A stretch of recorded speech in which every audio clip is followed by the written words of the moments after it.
Hey, it's Friday night, Friday afternoon, actually, and we're the Maple Mind podcast. Welcome. I'm Christy. That's Rob and Polly.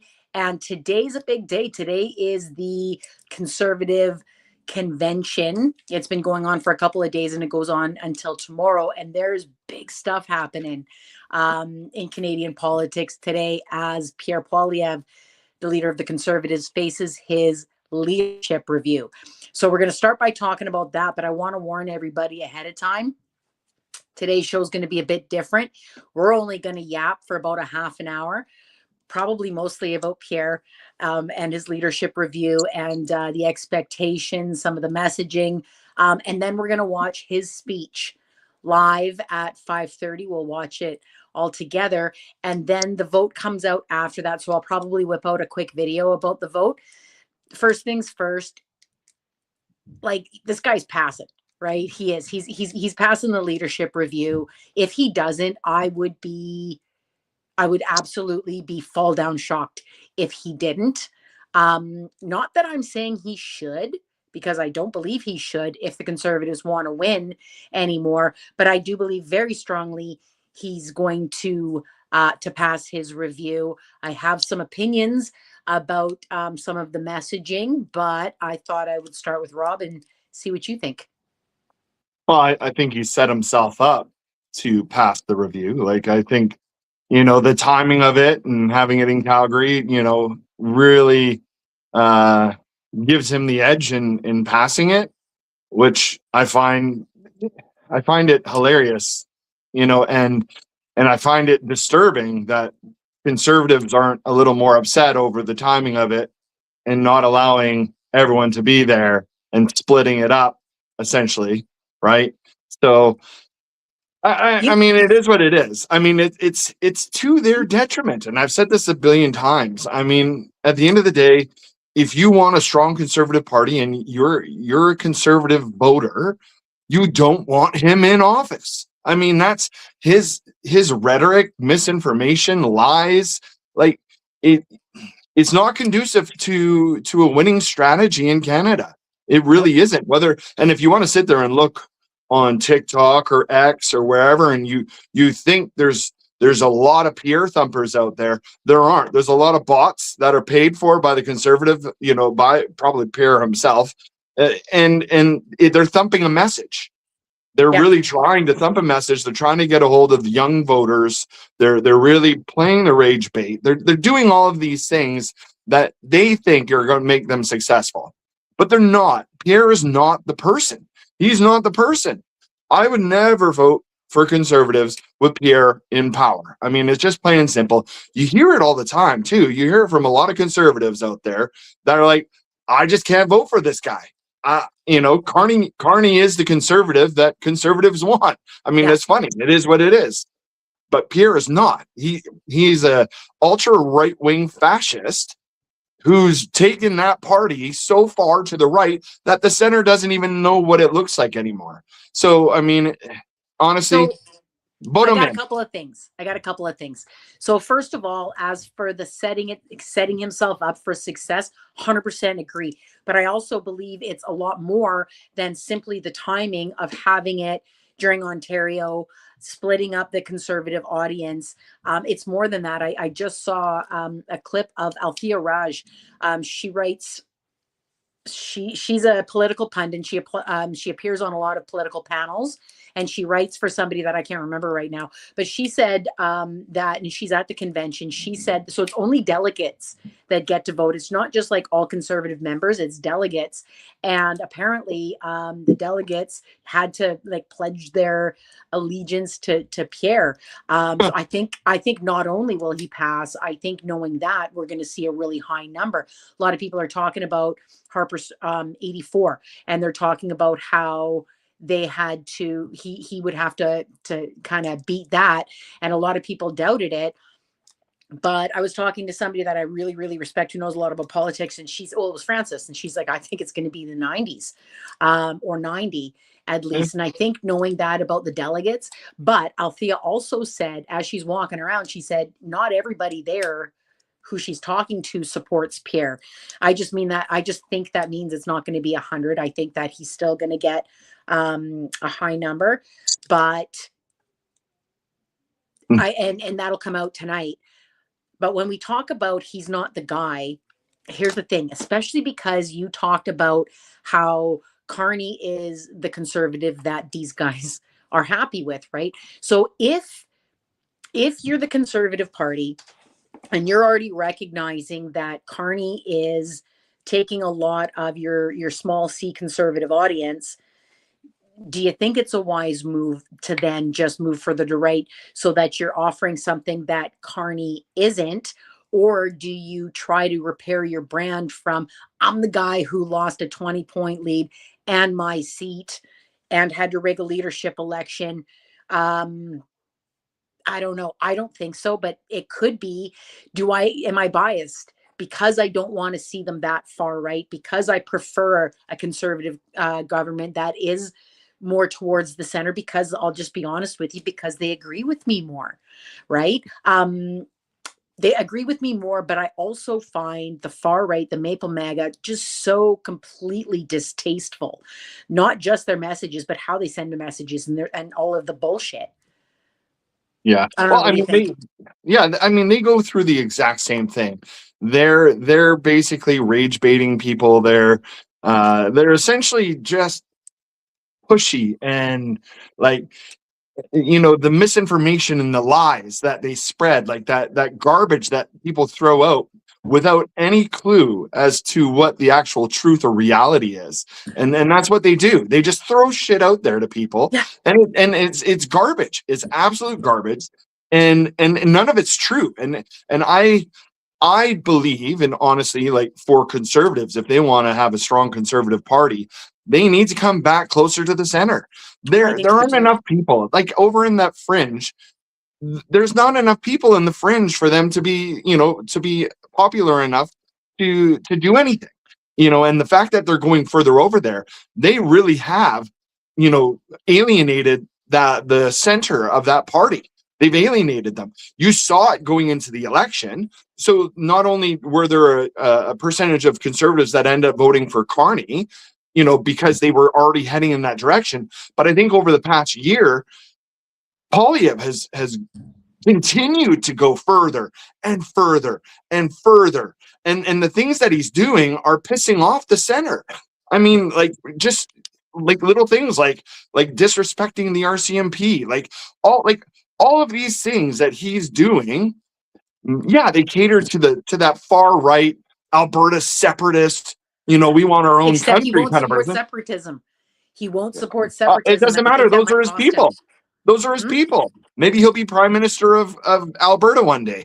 I don't know, because it definitely can't be prime minister of Canada. And he has, honestly, he's alienated that middle, and that middle is where the bulk of conservatives are. I mean, they Yes, really fish are. where the fish are. That's a Yeah, Brian Mulroney thing. yeah. Fish where the Like, fish are. Don't go to the smaller audience. This is politics, man. Everything is about how many votes you can get. So why would you? And I think it's possibly that he agrees with them more. I think it's possible that this guy has been in politics so long and is so out of touch with the real world. I think that he may have been vulnerable to this mega Kool-Aid, and maybe he believes it, because let me tell you what I've noticed. So I did a video today about they were talking. There was a journalist from the Ottawa Sun, I believe. Her name's Stephanie something. I can't remember her last name, pardon me. But she was talking about what needs to happen. She said that Pierre Poilievre needs to be, when you look at why Canadians are applauding Carney, and not the usual suspects, right? Not the people that you expect to support Carney. The average Canadian is applauding for Carney for his messages of, we can be proud to be Canadian. We're good people. None of this Canadian's broken stuff. And Pierre was very, Canada's broken, Canada's broken, Canada's broken. Remember, he went on Jordan, I think it was Jordan Peterson, and he said, because we're idiots. Like, what? yeah. Who wants to vote for that? Right? So they said that he needs to be looking forward. They appreciated Carney's presence with the premiers yesterday. Did you see that? Sorry. Did you You, see Carney with the premiers yesterday? Yes. oh, it was fun. I loved every second of it. I loved So every second of it. so what this Stephanie journalist had, or reporter, whatever, had, or pundit had said was they need to get Canadians to be able to mentally picture Pierre Poilievre in Carney's place at that table with the premiers. I got to tell you, I couldn't even make a video at first because I was laughing so hard. I made a video yesterday saying, because I didn't even, I'm not lying. This is not because I'm anti Pierre. It didn't even pass through my brain of picturing him with that. But I did make a point to say I don't believe Justin Trudeau could have done that. I don't believe we would have ever seen that under Justin Trudeau. I don't think you see an NDP premier joking with a liberal prime minister who's a conservative in on the joke too. You know what I mean? You have a whole bunch of leaders from different political opinions all agreeing that they're playing for the same team. She said you have to picture him doing that. Are you kidding me? You have to be kidding me. There's no way. He's completely about partisan. He's completely just about the conservatives. He can't hang on to his base with the left is bad and the left is evil and the left just wants to destroy Canada and 10 years of broken liberal stuff, and then sit at the table and go, guys, we're all on the same team. There's no way. There's no way. So what she said was, what everybody said was, tonight's speech, and I can't wait to see this speech. They're expecting to hear more hope, and it's going to be very positive. And like they all said the word hope. Michelle Rempel Garner said hope. Andrew Scheer said hope. They all said, oh, we're going to hear hope from him, while they're saying, no, we don't need to pivot. Michelle Rempel Garner said, the only time I hear the word pivot is I think that person wants to carry water for liberals. What do you mean pivot? They will not admit that Canada wants to see a different style. They just want to talk about how they're not going to change their style, how they're going to keep blaming the liberals. But don't worry, you're going to hear hope in Pierre's speech. How? You know what? You want to know how it's going to be? It's guaranteed there's going to be hope in there, but it's a hope that the conservatives and everyone rallies around Pierre, and we hope that we can get in so we can fix the country because it's so broken. These liberals, they don't know what they're doing, and he's going to go, they're doing this and they're not doing this, and then they do this, and but like he's just basically gonna, like, it's going to be like a crap sandwich where he's going to offer his hope on either side of it and just talk about everything the liberals are doing that's so wrong.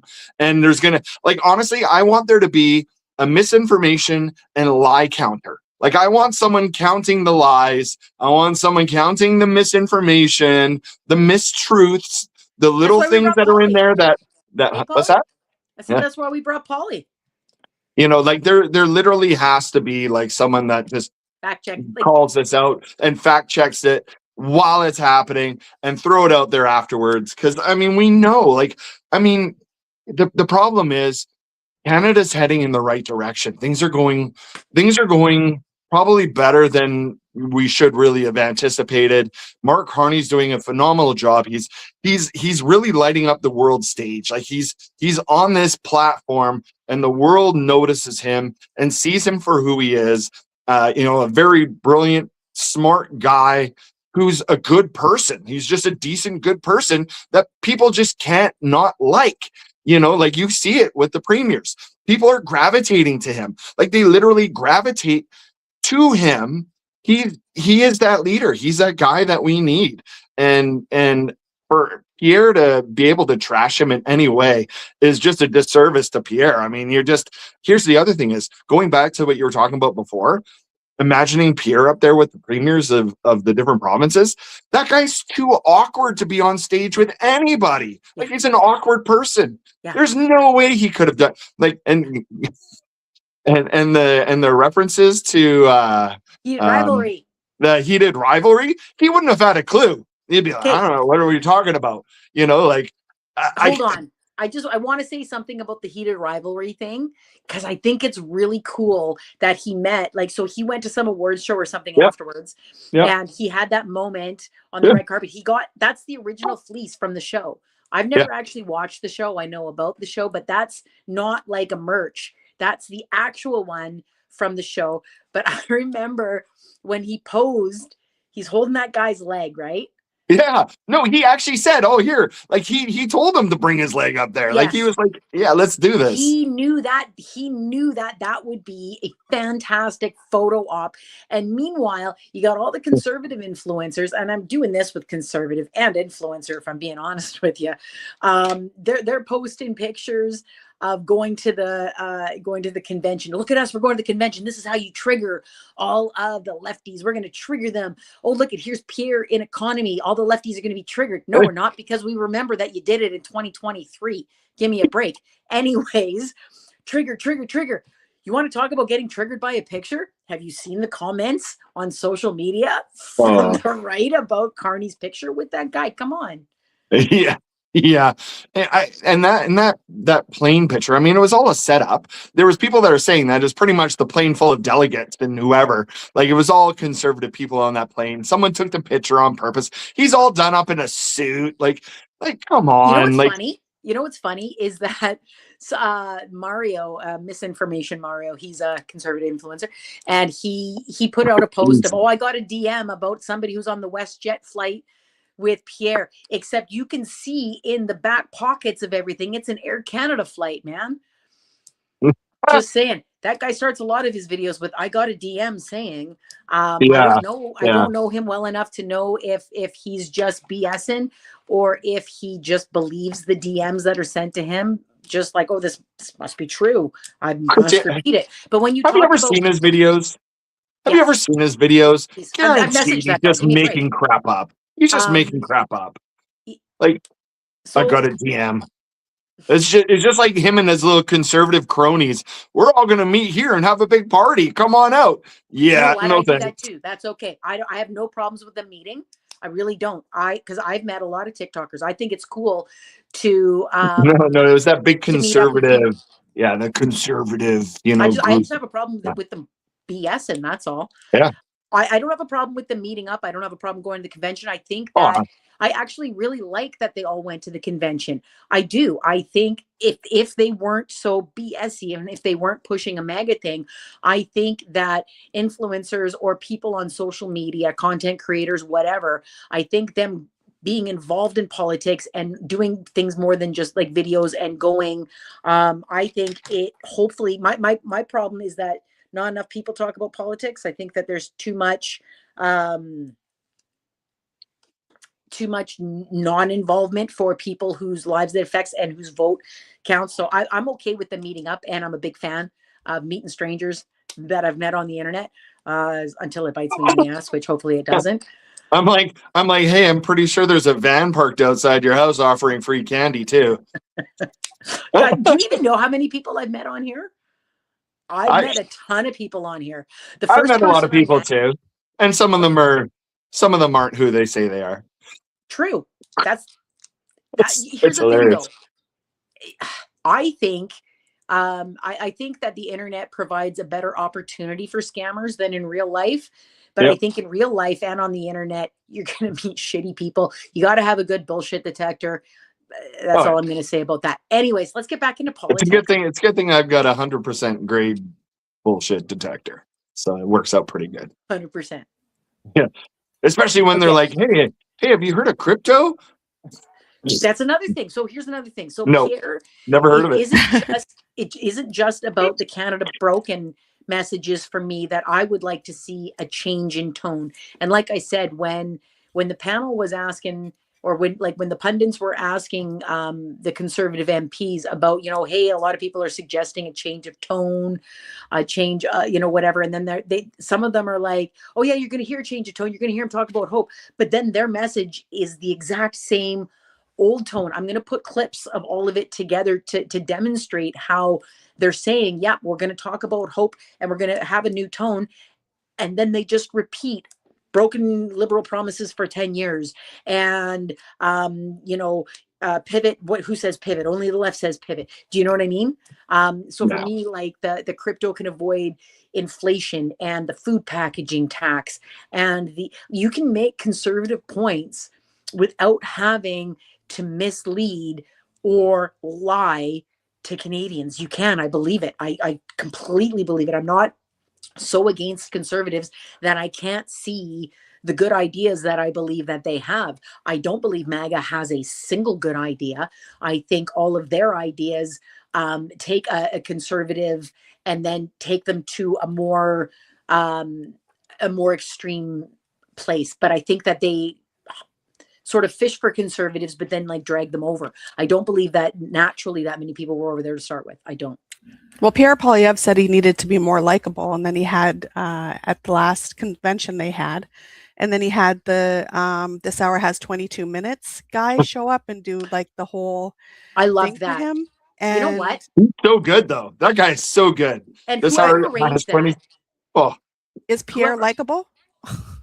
you know, but here's the thing. Here's the thing. Had he taken that moment and then kept going with it, because what I like that moment, honestly, the apple, the hymn with, I loved it. I absolutely loved it. And whoever's idea that was, I give them top political credit points. I thought it was a fantastic move because it was self-deprecating, and we never ever see that from any conservative. You know Uh-huh. what I mean? And when you watch the Trump administration, and I'm bringing that up because I think you're naive not to, number one, when you got the Alberta separatist meeting with those guys, but number two, when you can so obviously see that Pierre has taken a lot of ideas out of Trump's playbook.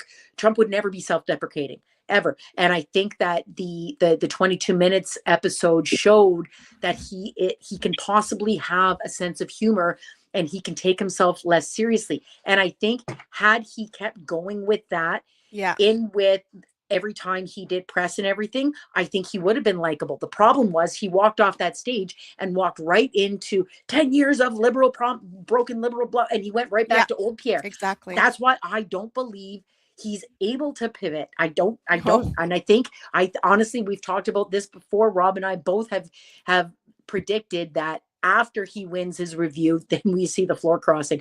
I hope it's tomorrow. How bad is it that I hope it's tomorrow while they're all still there and they'll all have this big party tomorrow night? And like, what are you celebrating? You celebrating the liberal majority? Maybe Yeah. there's less people who show up for the line dance. I don't know. Just saying. Like Mario, the pleb,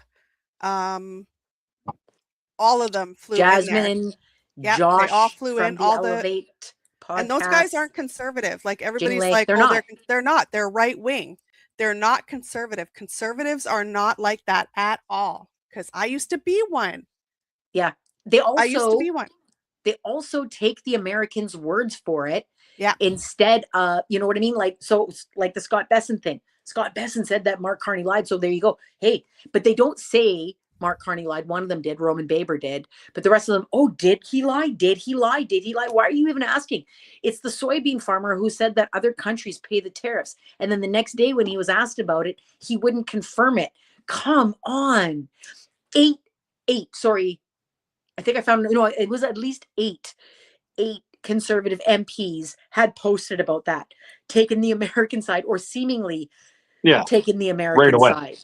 Yeah, it's funny. I was actually talking to a few people online over the last couple of days, or out from Alberta. Like some people that are from Alberta that actually want to separate from Canada, and I was trying to get an idea as to like what's going on, like why what's happening, and there's a lot of those same talking points about how Canada has left them and the West has always never, gotten what the East had, and the East is the center of the universe and all this sort of stuff.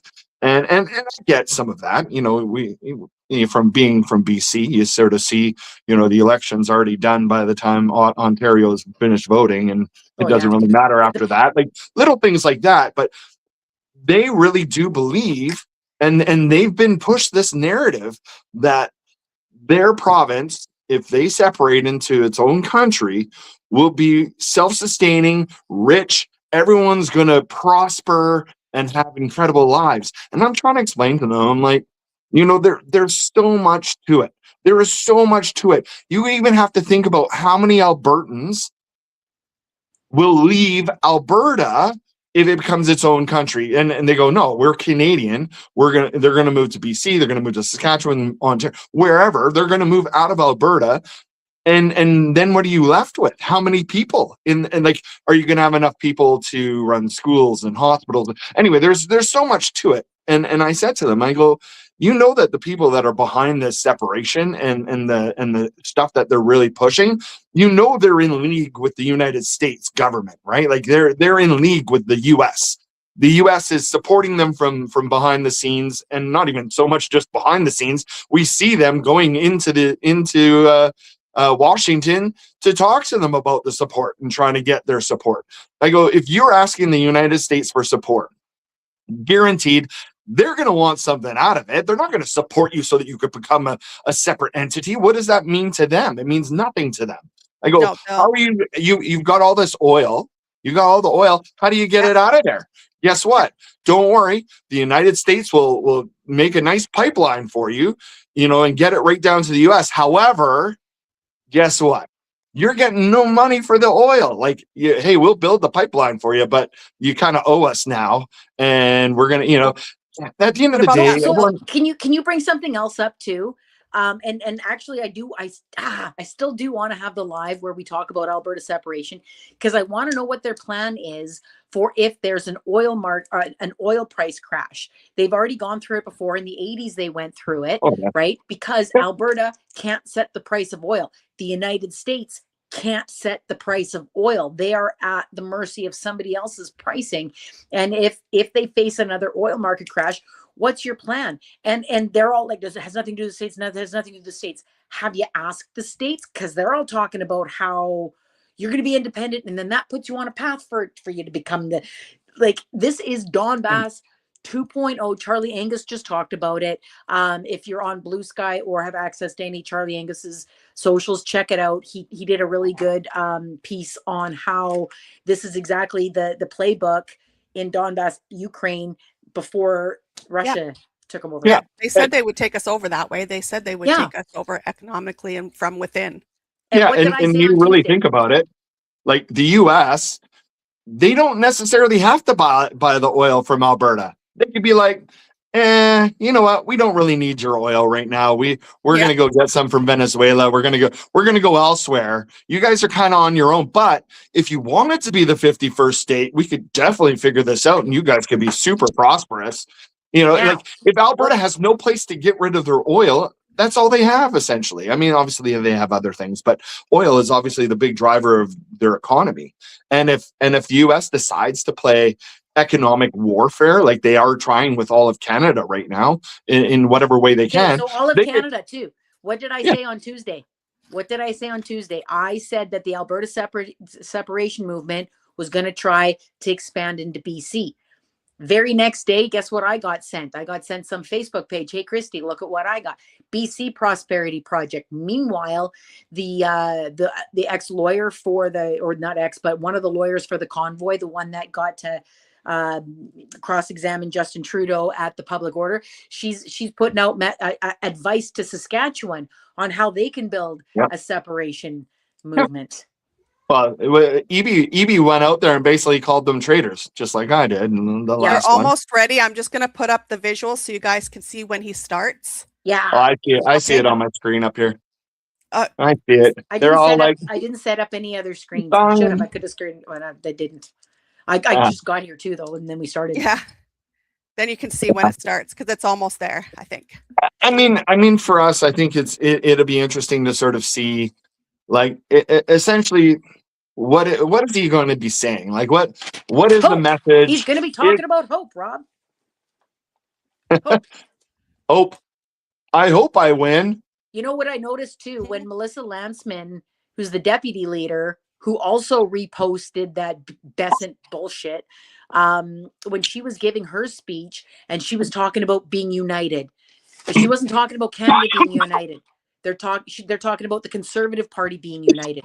The only fractures that they worry about are small C conservatives and MAGA. They don't care about anybody who's outside of the conservative umbrella. I think that's going to hurt them because that's what they're talking about. That this is why people are liking Carney. And I love what Carney's doing. I love that he sort of turned it into a conservative direction. I don't believe it's going to stay there. I think it's going to be there to build an economy. And then I think that economy is going to be used to pay for social programs. That's just my own personal Prediction.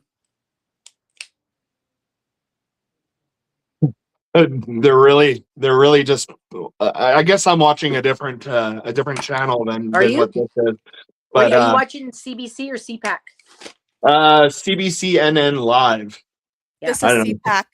Yeah. And it's just all It, these pictures of Pierre and all these different like it's Can I wow. tell you something else? Wow. Another thing I predicted too is I messaged somebody before it started, and here's the thing. And I didn't make the comment I should, but I knew that all of the cheerleaders were going to post about what big attendance they had. Remember, they did that during the election campaign. Oh, thousands of people here, thousands of people here, and I wanted to say you'd have more if you didn't schedule it conflicting with another conservative event, but You know what, honestly, these crowd size things, I mean, that all started with Trump in his very first yeah, uh, time in office, where they just talk about crowd size.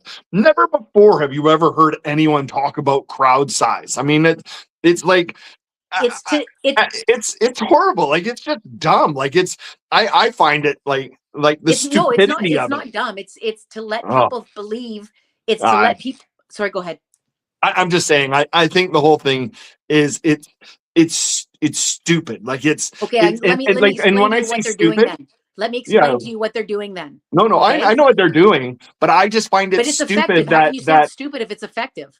no, I know, and that's why I think it's stupid. Is the fact that it is effective with a certain group, and But I think it's just ridiculous that us as individuals and people in society would even be affected by it. Like I think, like, us as no, a society should look at these people, and when they start talking about crowd size, go, who gives a shit? no, Who no. cares? I Who want you to cares? consider. Sorry, go ahead.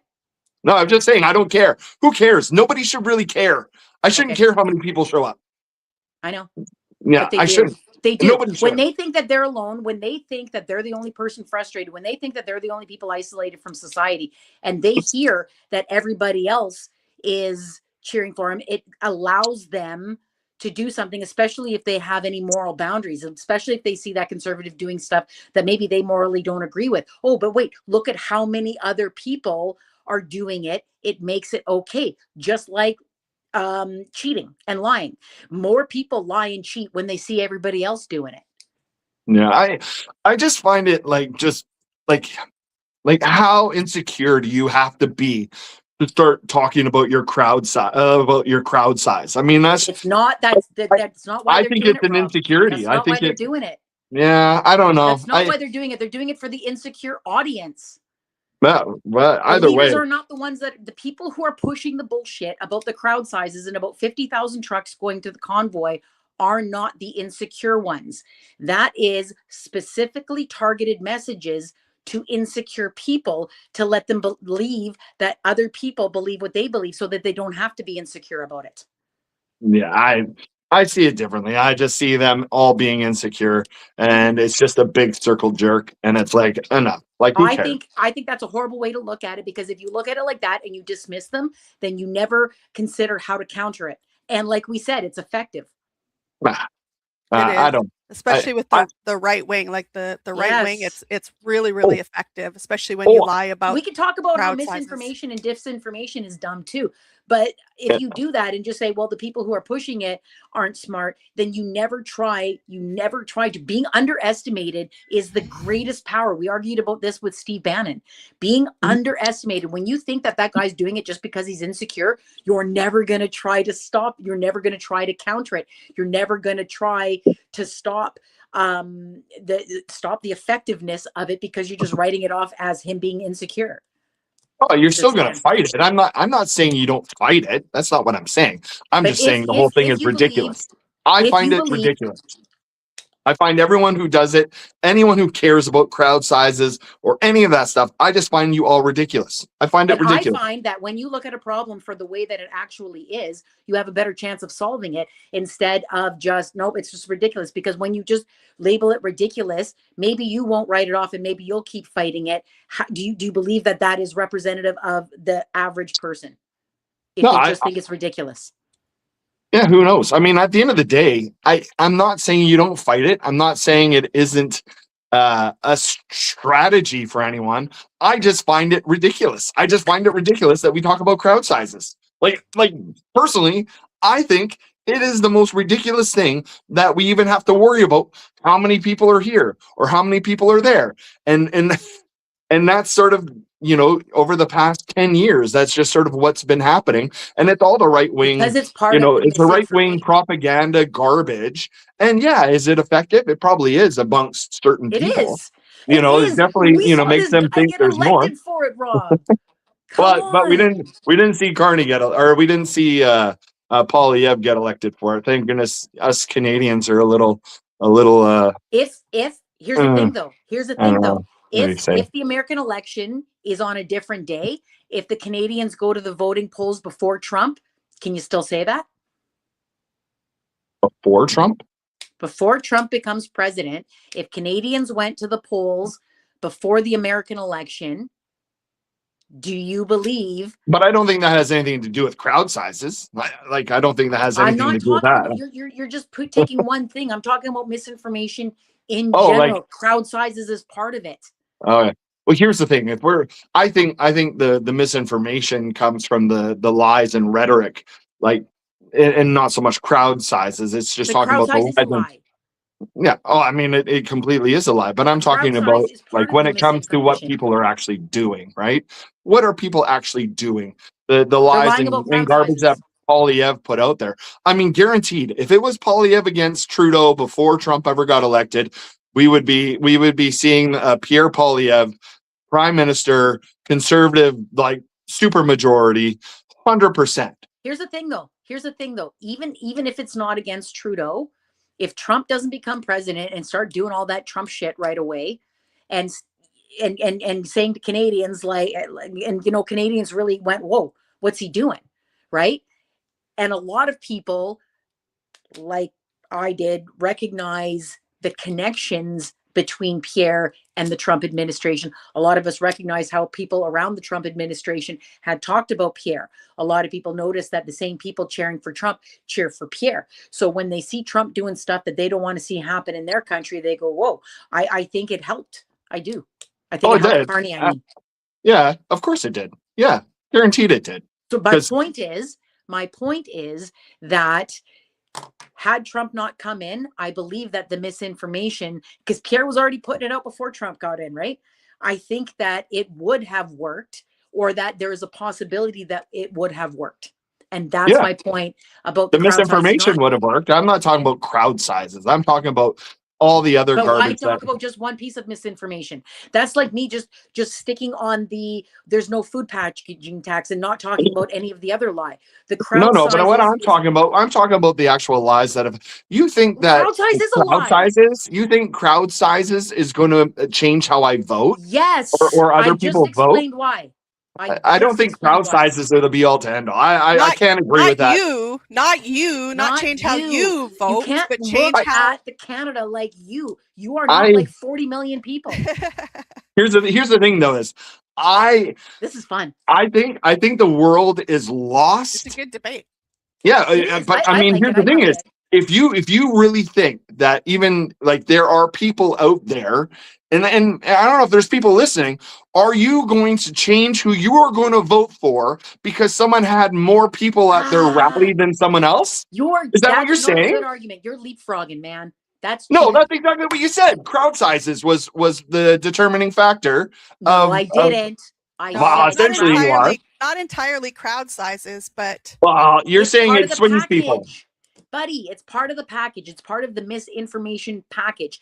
The It, the vote is not determined by one lie. The vote is determined by the package of lies. It might be one lie that hooks somebody that comes in who wants to engage with the rest of the package. all I'm saying, so what I'm trying to tell you is you take the crowd size portion completely out of the misinformation package, and I don't think it changes anyone's vote. Like, and you take the misinformation of the crowd size and you put it in the package, I don't think it changes anyone's vote. That's Do all you I'm feel like saying. that with any of the other lies? I think a lot of the lies, the other ones for If sure. you I just take think that one lie out, do you think it changes anybody's vote? I think there's some. I think if you take some of those like serious Like, what would you put in with misinformation, a crowd size lie? Which other piece of misinformation or disinformation would you put in the same category as crowd sizes? I wouldn't put anything in with crowd sizes So you personally. think crowd sizes is like I think it's bottom of the just this. barrel for the misinformation I think it is just. I think it's the bottom of the barrel. I think because it's it's ridiculous. because it is ridiculous. Like I think it's one of the no. But all I'm saying is, if you take all the misinformation, right, and you include that with the misinformation, and then you exclude it from the misinformation, I don't think you gain or lose one vote.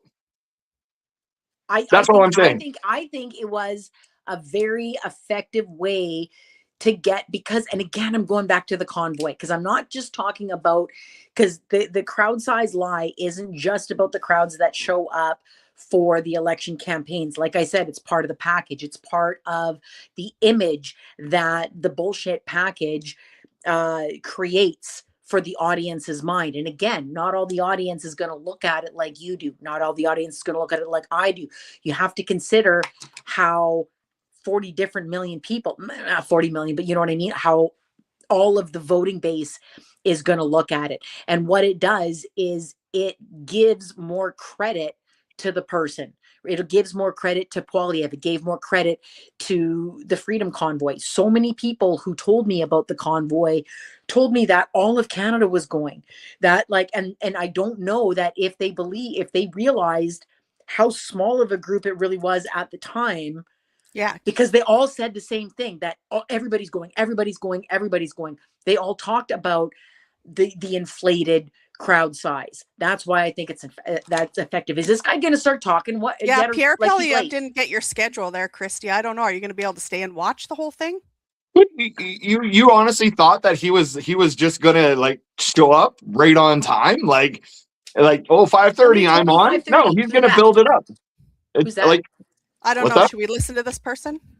No, I don't. No, I mean here's a yeah, I don't know. There's just nothing but commentary. People are just commenting and talking about whatever, and they're bringing up Harper's 84% Should we just put it on nice support. and quietly, maybe? Let's see. Oh no, it's Well, like a commercial, I think. yeah, it must be I because saw. there's I saw still somebody. people talking on here. So I mean, they're still Oh, I yabbering forgot you also have away. it on there. You can give us a heads up too. What's that? I said I forgot you have it in your theater room, so you can give us a heads up too. Yeah, like I mean, this is pretty much what's happening. Like it's just All right. Ooh, you know done. what? Next election, watch party in Rob's theater room. Woohoo! Done. Yes, Be fun. that would be awesome. And then we'll get the drinks flowing. Yeah, Hopefully, it won't be for a while though. I'm like I don't. that's These another thing. elections. I honestly, I've been waiting for people to bet me about spring election, because a lot of them are like, "Oh, this sounds like spring election. This sounds like spring election." I don't think he needs one. I don't know. Think that Pierre I didn't think- step down. You look like not even after. We all thought he was going to do it January 1st or whatever. I think that people cross the floor after he wins his review, gives the Liberals a majority. I don't think we need to worry about Freeland's seat either. I think that one, I think at the time it's gonna, like, it counts as it doesn't count for the Liberals, but I believe that like that seat's been Liberal for like ever. I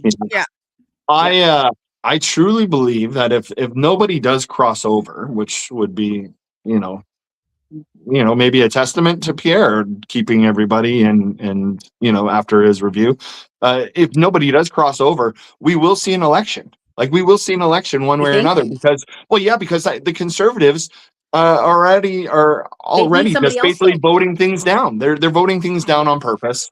And essentially, if they want to trigger an election with a non-confidence vote, then that's just what's going to happen. I mean, I don't think Carney and the Liberals are going to go out and seek an election. I think they're going to wait for the Conservatives to trigger it. Yeah. Once the Conservatives trigger it, then it's a good soundbite, right? It's kind of like, well, I guess obviously the Conservatives want another election, so let's do this. Do you think? I think so. Do you think the NDP? Go ahead. Sorry. No, I was saying that's what I would do. So I'd just wait. I'd wait for the Conservatives to trigger it. Do you think that the Bloc and the NDP would support them? Nah, I think it all depends. I Because think they it all can't do. depends. They can't do it without somebody else going with them. They don't have enough votes. No, that's what I'm saying is like at the end of the day, if no one's going with them and the conservatives vote against, then there's a non-confidence right then and there. I think the NDP has nothing to lose. They've already lost so many seats as it is that as a party, they could only do better the next time around. So I don't think they're in I any disagree. Oh, sorry, the no. Liberals. Yeah, no, Yeah, yeah. I'm talking about NDP. I'm talking Oh, about NDP. NDP. I NDP's don't up think in the polls too. We even that's with Don Davies. yeah, Um, I'm just saying is the NDP will and they're going to take away from the liberal votes. Bloc Québécois, they're their own people. They're their own, their own group, and Listen, I don't. they got to put together or they got to put forth the main amendment because Pierre dropped the ball. He forgot to put it forward. So then the Bloc's like, oh, it's our amendment. So you can't just say they're their own group. They're the ones who No. put I'm saying forward like the they're main their own amendment of group. Like the federal budget this year. yeah, what I'm saying is they're their own group. They're not necessarily going to side with anybody. I mean, at the end of the day, if they were smart, they would join up with Carney and the Liberals and try to get whatever they possibly can out of this government by basically saying, "Hey, we're going to support you with these things, but you need to help put this through, or we need help with this, or we need to do Any this." party should do that. Yeah. Well, it's Honestly, just like what the that's why I NDP like did. minority governments. Yeah, me too. I only want a minority government. I don't want to see the Liberal Party with a super majority. Like I I think sometimes it works in some ways where they can put forth a lot of legislation and do things, and push it through.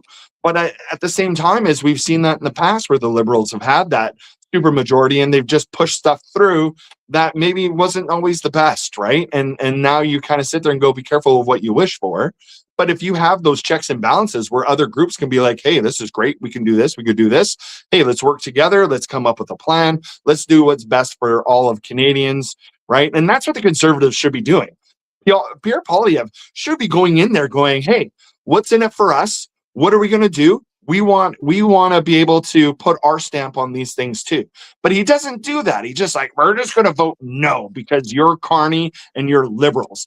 Down with the Liberals. We're going to vote against it, even if it's going to benefit Canadians. Even if we're going to put money back in Canadians' pockets, we're still going to say no because it's not enough. You should have done more, or you should have done it this way. You didn't cross the T properly and you didn't dot the I properly, so we're going to say no. No to Canadians. That's it. Simple. Hey, we got dental. Like we got Canadian dental. Like because the NDP and Liberals worked together to do it. That was an NDP thing. That wasn't necessarily a Liberal thing. That was the NDP thing, and they pushed it through. So normally any other year, any other time, I'm agreeing with you about a minority government. Any other time, I would prefer a minority government any other time except when Pierre's in charge of the opposition party.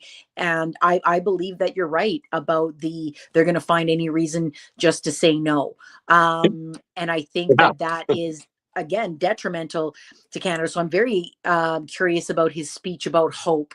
Like, what are you hoping for? You're just hoping to get the power one day. We're hoping to move Canada forward.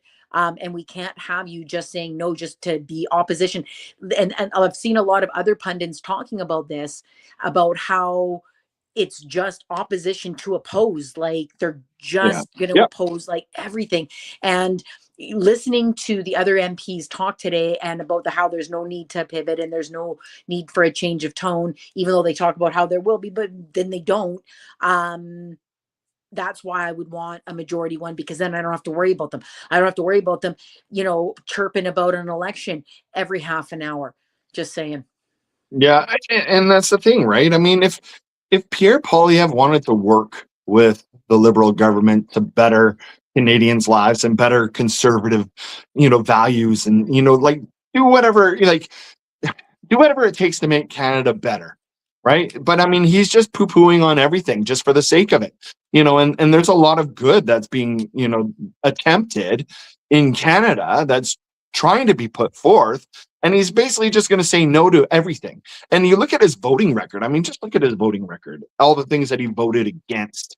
I mean, it's just, why are you voting against it for the sake of voting against it? You got people in your riding, all the conservative ridings across Canada. There's people in those ridings that can benefit from some of these things that are being proposed in the legislature. I mean, you're saying no, it should not happen.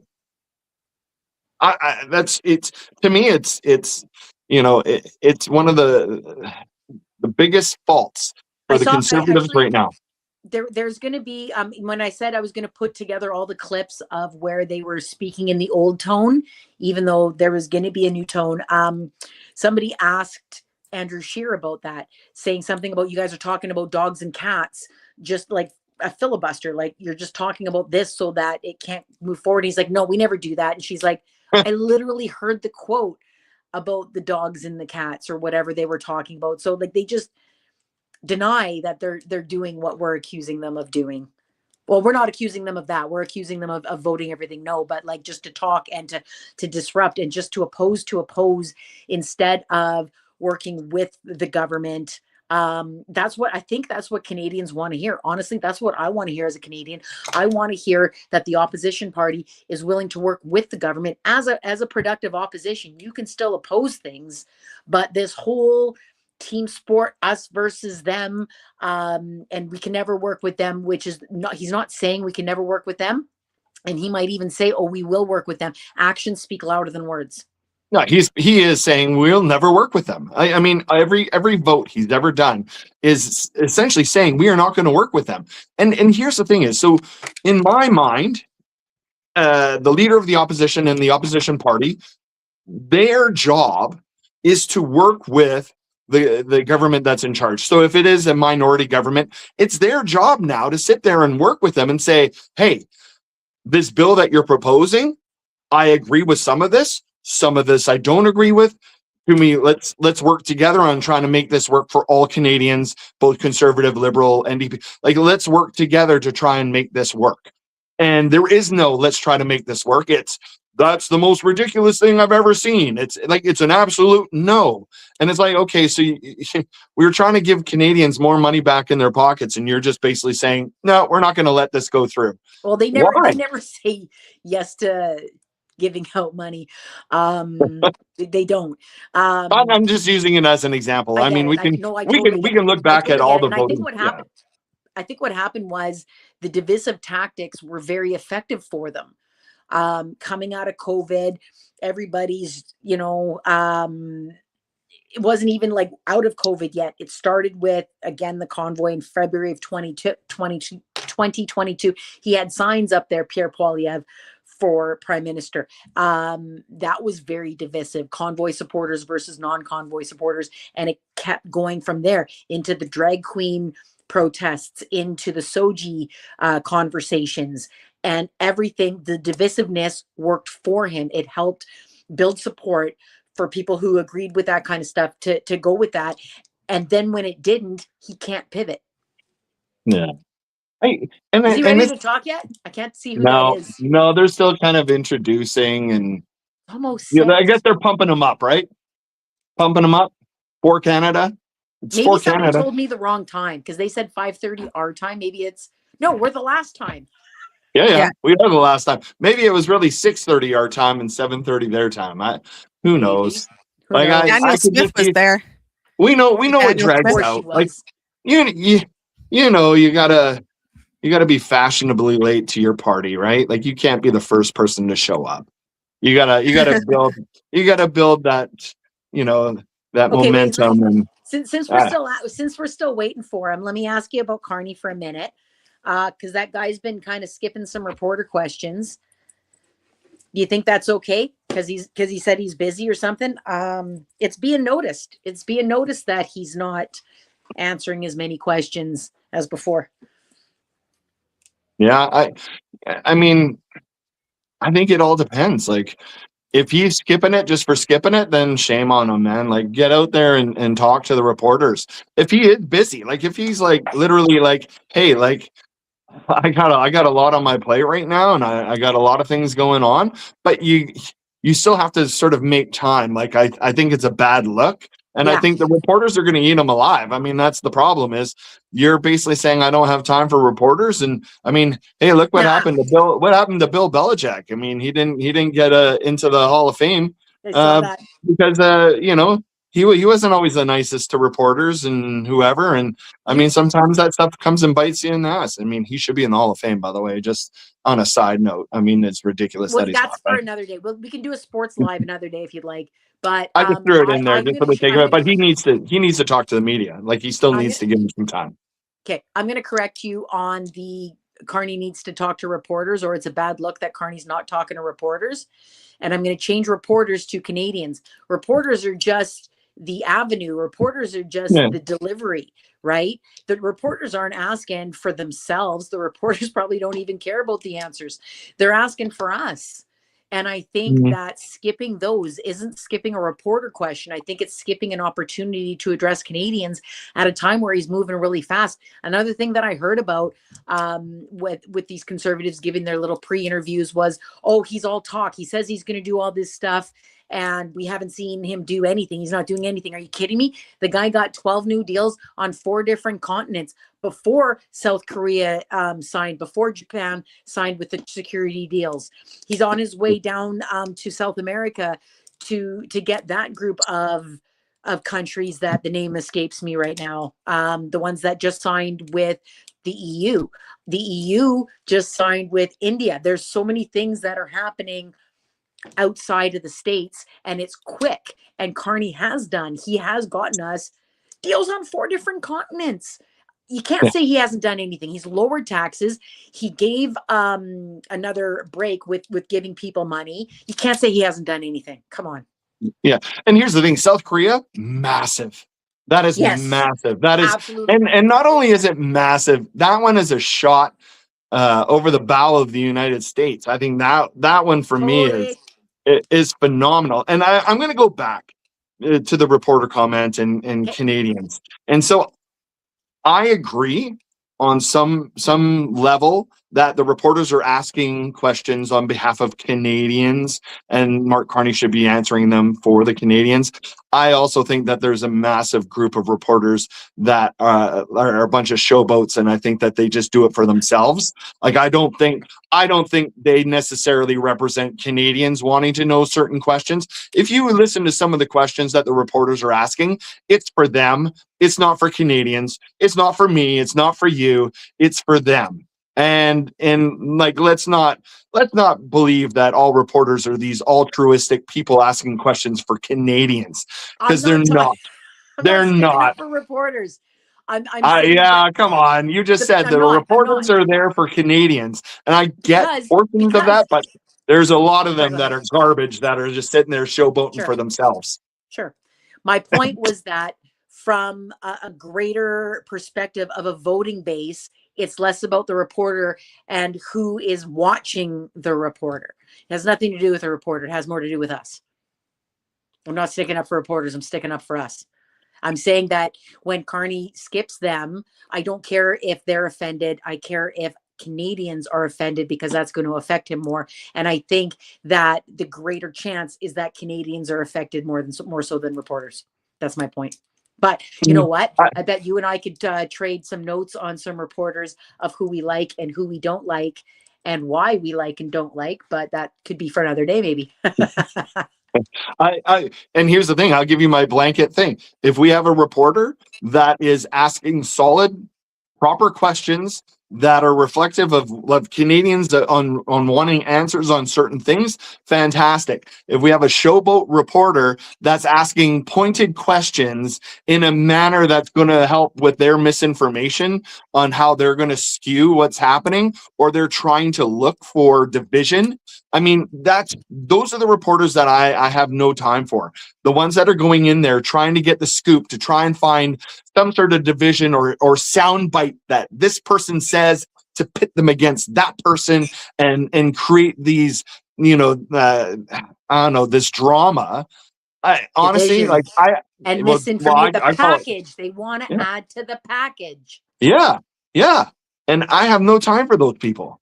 Ask the questions that Canadians want, not what you want to try and create these, you know, like I don't know. I call them those. You know, have you seen those TikTok drama things now, where there's like called a drama reel, where there's like this. You know, like honestly, I think they're just trying to create this weird drama that are gonna like Of course they are. capture It's part of the people. package. Yeah, I think it's garbage. It's garbage. So I thought that like when I saw like Rebel News and Juno, because when you're describing this, that's immediately who I'm thinking about.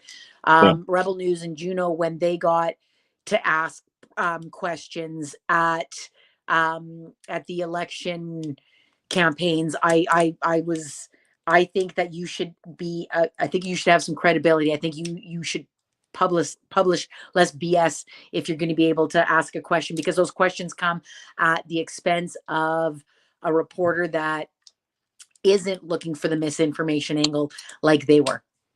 Oh, and there's such a different level, right? I mean, you're talking like the ultimate level of I'm going in here and I know what I'm trying to get out of this, and everyone knows what I'm trying to get out of this.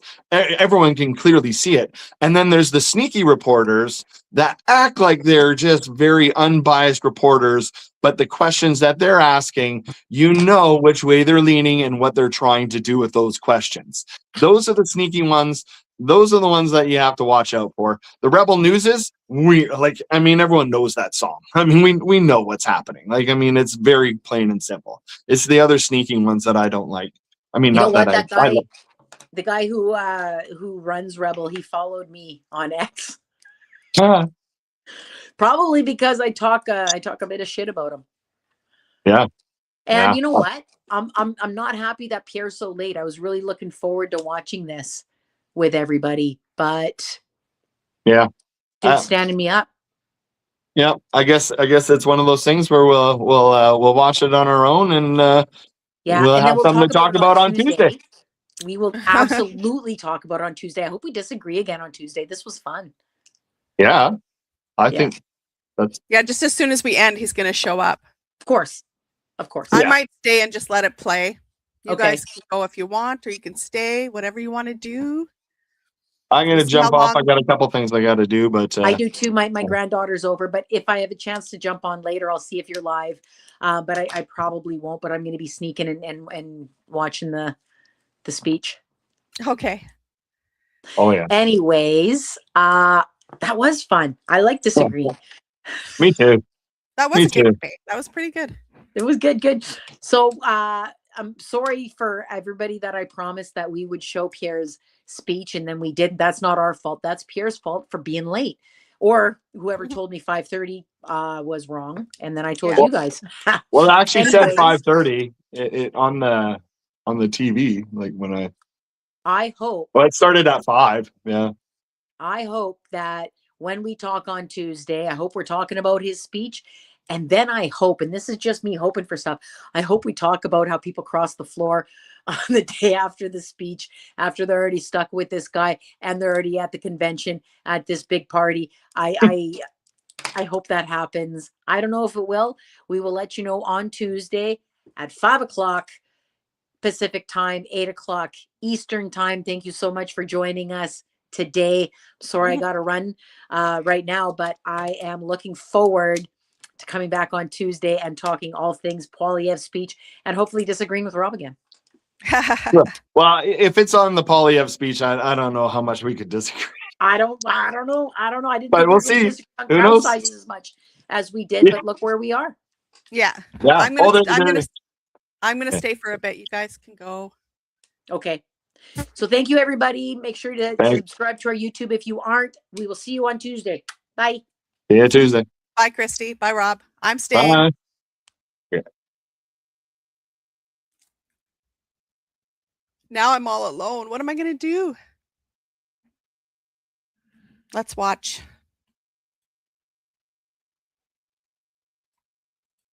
We fight even though it is a sacrifice for our family, even when we miss our kids, even when we are on the road.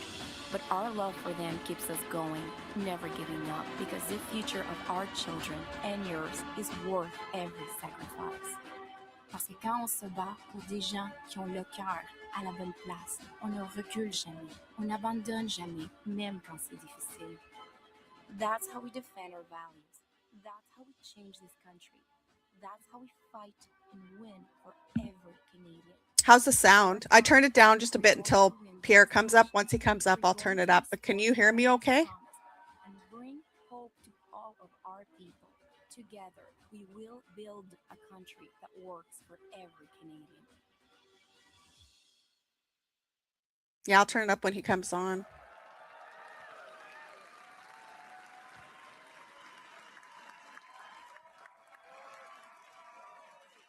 Oh. Ladies and gentlemen, mesdames et messieurs, je vous présente my husband, the next Prime Minister of Canada, Pierre Poilievre.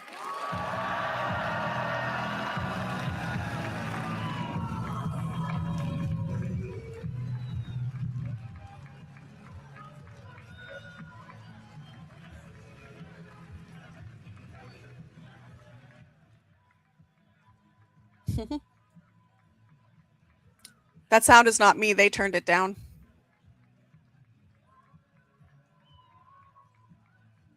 I wish they wouldn't have music though. I'm going to mute this just for a sec because I think that my YouTube will get restricted because of the music. Sorry, guys. Surprised their YouTube is not getting restricted.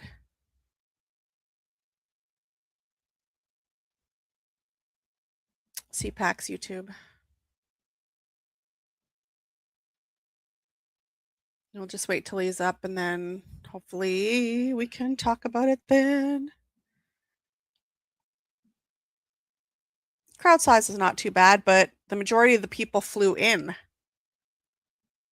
And he made sure that there were people there that support him so that they vote for him. So he'll definitely stay. Absolutely.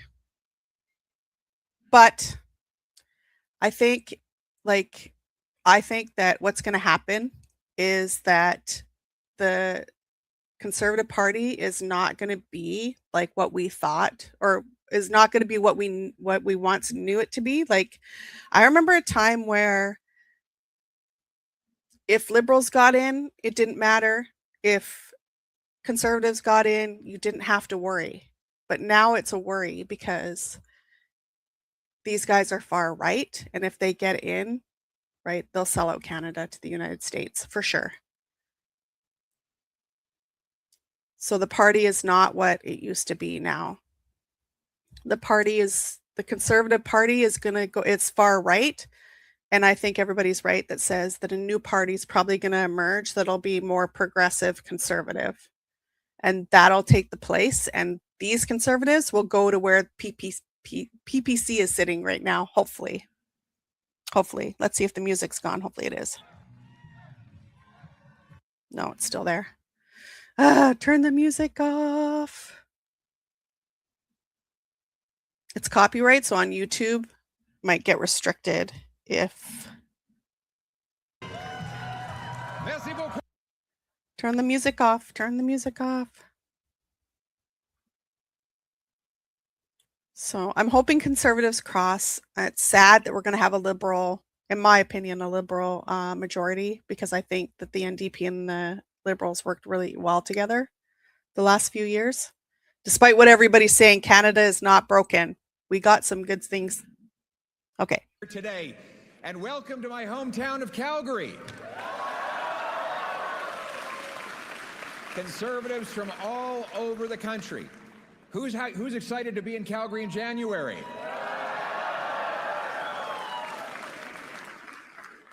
We're tough, we can take it. A little bit of regional advice for our Atlantic friends. Try the steak, not the seafood. For those of you from the Eastern Prairies, sorry to block your view with the mountains. To our friends in Toronto, enjoy your time outside of the center of the universe. I love seeing so many Conservatives in one place, but it must freak the Liberals out enough to invoke the Emergencies Act. Oh boy. That's ridiculous. Yay for the Freedom Convoy, is what he's saying, not me. It's great to be home in the beating heart of the West, a land filled with treasure. Yeah, land courting the far right already. Oil and honey. The place that taught me my great values: opportunity, as big as the sky, where a handshake and a word is a man's bond, and where a hard day's work is its own sermon. My parents taught me the value of $1 here in Calgary. My mother could sure stretch one. She's here over there. And she could stretch $1, that's for sure.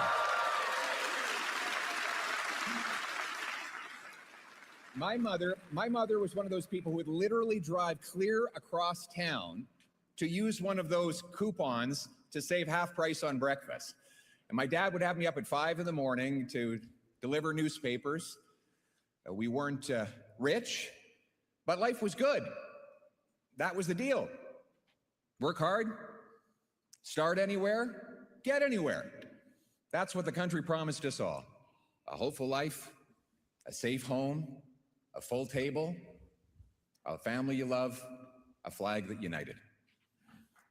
That's the country that we love.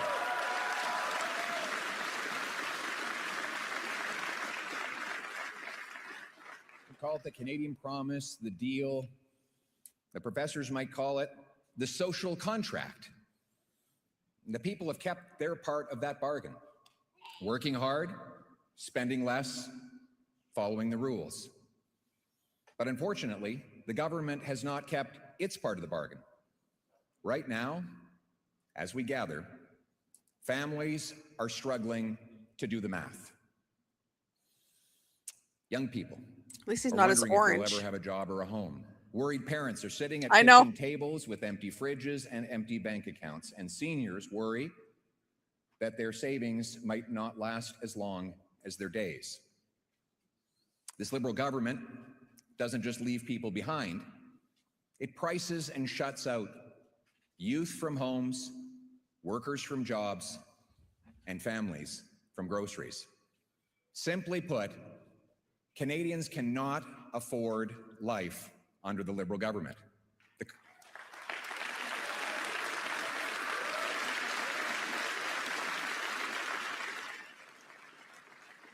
The government is literally the biggest item in a family budget today. It takes up more money than food, clothing, and shelter combined. The cost of government is driving up the cost of living. Taxes and record money-printing deficits are inflating everything. And it's no coincidence, therefore, that as the Liberal government doubled the debt, housing costs and food bank lineups doubled at the very same time. Now, they promised that all these deficits were going to lead to investments. You know, it's kind of like the old magicians who said that they could turn lead into gold. But those deficits never became investments. In fact, Canada has had the worst investment and the worst growth in the G7 over the last 10 years. Amazingly, Canadian citizens, this is an incredible fact. Yeah, that's not Canadian true. citizens That's now not a open fact. more businesses in the United States of America than they do in their home country. That's elbows out.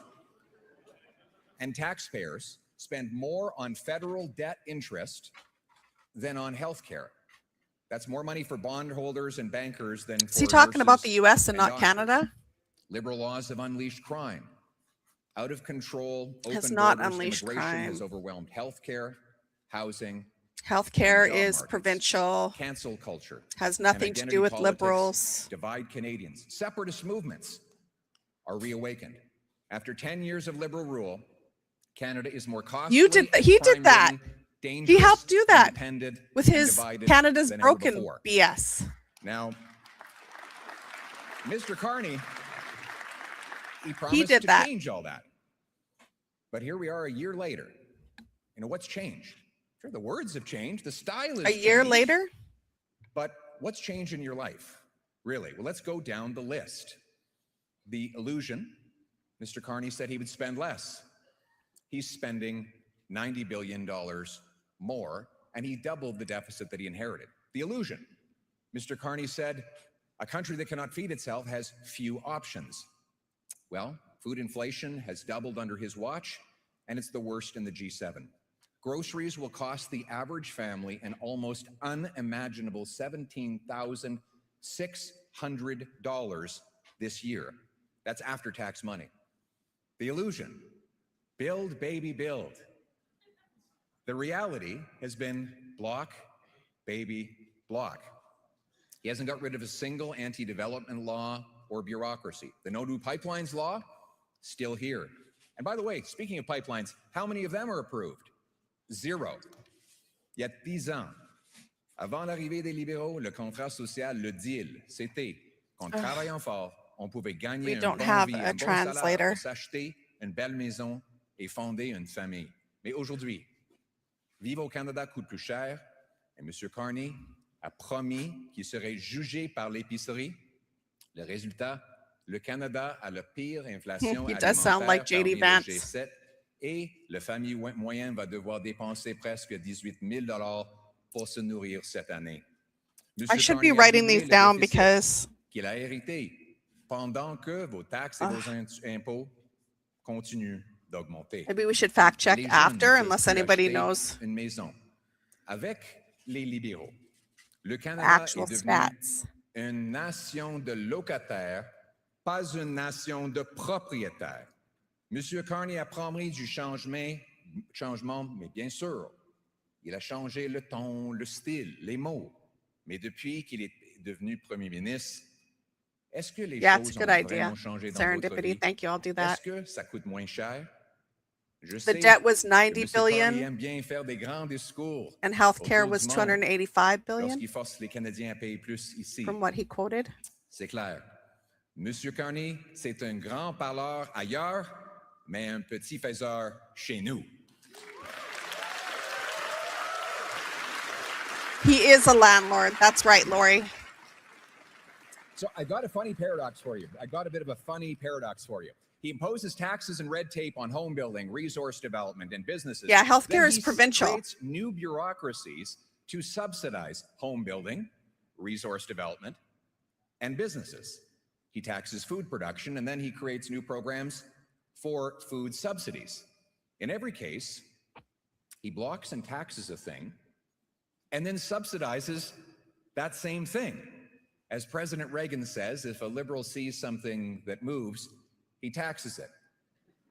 If it keeps moving, he regulates it. And when it stops moving, he subsidizes it. But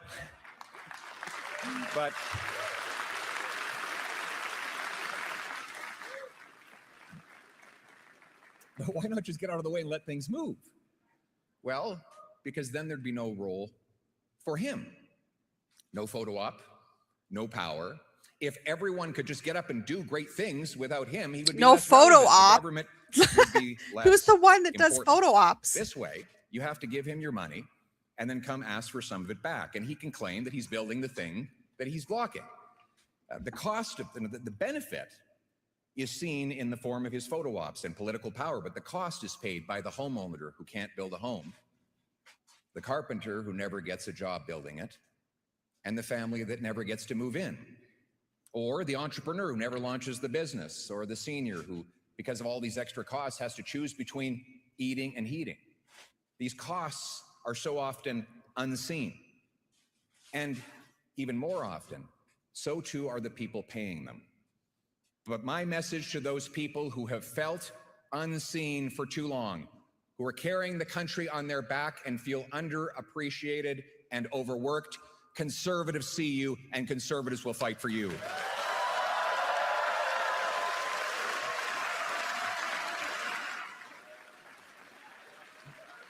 Thank you. Thank you. Gross. Thank you. Thank you. The people need the government off their backs, out of their way, and by their sides. When I become prime minister, these great Canadians will not need to ask my permission to succeed. Business. That's a lie. Business will get ahead by having the best product, not the best lobbyist, by pleasing customers, not pleasing politicians. I love you too. Thank you. Gross.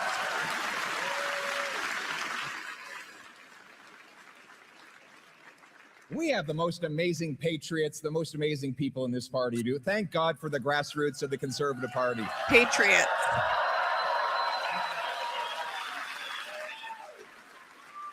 So now he's shooting down all other Canadians. and the great people of our country. As I go around and I meet the people of this country, and I spend half my time doing that and half my time on Parliament Hill, Absolutely, it's it's a become dog very whistle. clear to me that the common people, not the ordinary people, the extraordinary people, they have all the wisdom and the virtue to make their own decisions and run their own lives. They don't need to be bossed around by government. Ali says, just like Trump, us versus them. That's exactly what he's doing right now. Never mind the rest of Canada. So he's divisive. Our government is here to do its job. Only the things that people can't do for themselves, not run your life. In fact, if I were starting a new political party from scratch, I'm not.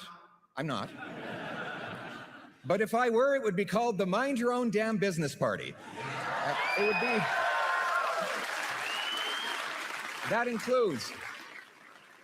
includes respecting the constitutional jurisdiction of our provinces and getting the federal government to butt out of the affairs of Albertans and Quebecers and other Canadians, to make room, to have a smaller government that makes room for the dignity of work and the soft, strong bonds of family.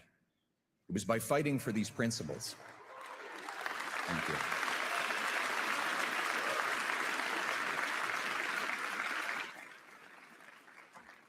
It was by fighting for these principles and giving hope to the common people that we won the most votes in our party's history, 2.5 million more votes and 25 more seats, often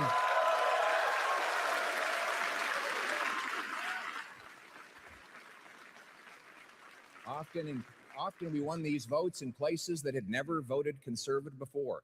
And now it is clear, Conservatives are the party of workers, including union workers, small business owners, and young people. Screw seniors, people on disabilities, and injured veterans. Have you seen the youth delegation at this convention? It is amazing.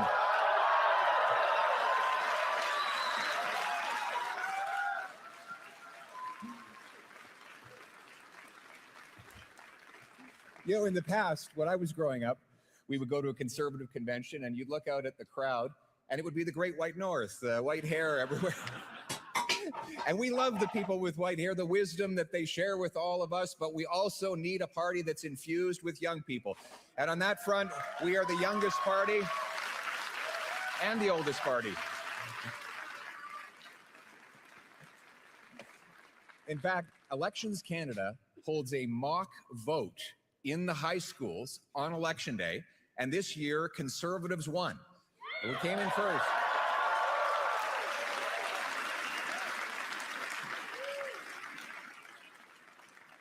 So congratulations, parents. The kids are all right.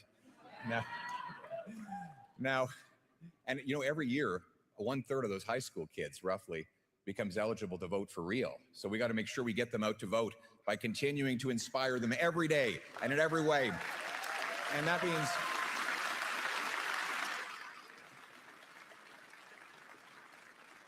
now, obviously, elections teach us lessons, like, for example, the need to hold earlier and open nominations. I would also like to know which high schools. Local autonomy, to empower our local riding associations, who are the backbone of our organization. And for that, I want to thank all of you in this room who have provided such valuable input in the lead up to and throughout this convention. You are the ones whose ears and whose feet are on the ground and have the best. Yeah, the schools in his riding. And you have told us many things, but one of the most important lessons I have gained from listening to you throughout this convention is that you told us to ignore the voices who keep telling us to abandon our conservative principles. We will remain true to our principles.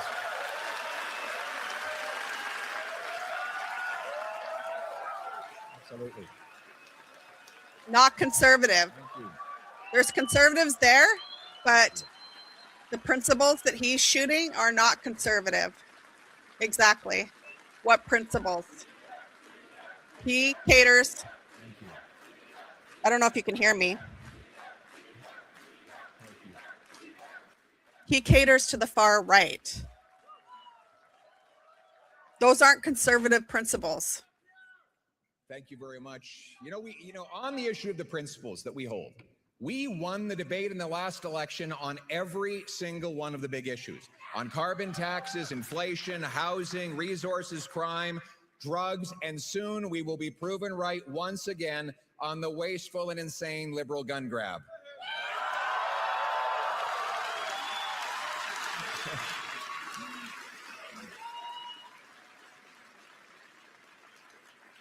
It's funny to watch the liberal rhetoric. First, they said conservatives have no policies. It's just slogans.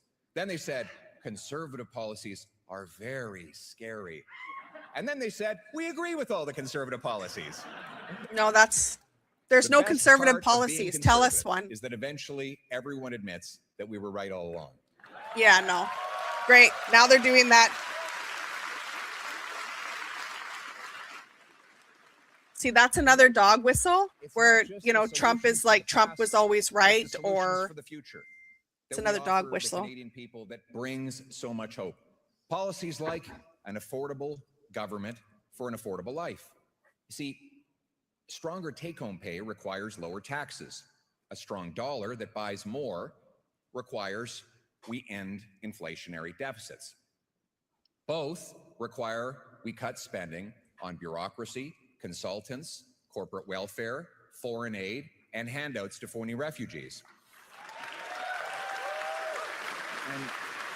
Oh, there goes the racist rhetoric. Phony refugees. How can refugees be phony? Everything should be dirt cheap in Canada because we have the most dirt in which to build homes, grow food, and dig resources, right? Think about it. The treasures in our soil, mixed with the hands of our genius engineers and trades workers, can and will supply an abundant, affordable, autonomous future to our country. And now more than ever, we need autonomy and independence. Unfair and unresolved U.S. tariffs and diplomatic distractions and disruptions from down south and from other places show that we cannot rely on others to secure our borders or buy our goods. Conservatives renew our good faith offer to help the Prime Minister and his government get U.S. tariffs removed and open new markets abroad. We will work with the government in any way we can because conservatives always put our country ahead of our party.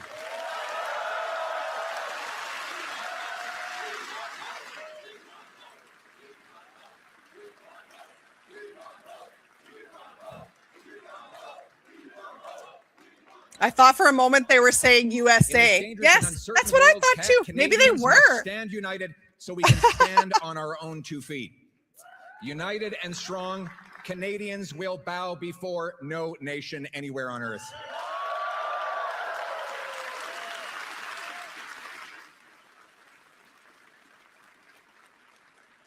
Canada must make new friends, honor our alliances, and do our part. On resources, trade, diplomacy, foreign aid, and everything else, though, it's clear we must prioritize our own national interest above all else. And here's the good news. The good news is that the same conservative policies that will make life affordable will make Canada more self-reliant. We will do it by starting with the Canadian Sovereignty Act. This is a law that will put us back in charge of our lives. It'll bring home the $500 billion of the one that removes all environmental protections. By ending capital gains tax on reinvestment in Canada. It removes all environmental protections.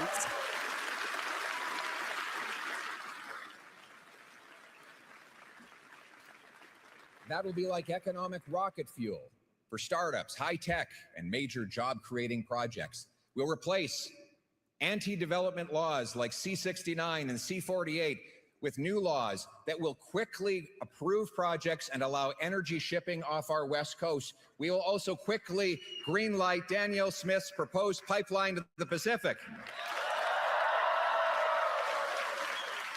Yeah, without any Indigenous consultation or consent. That's what they'll do. Let me just put this into context. That pipeline would move 1 million barrels a day and $30 billion a year. That would be the single biggest increase to overseas exports in Canadian history. And for context, the Liberals now say that they want this strategic partnership with China for a new world order.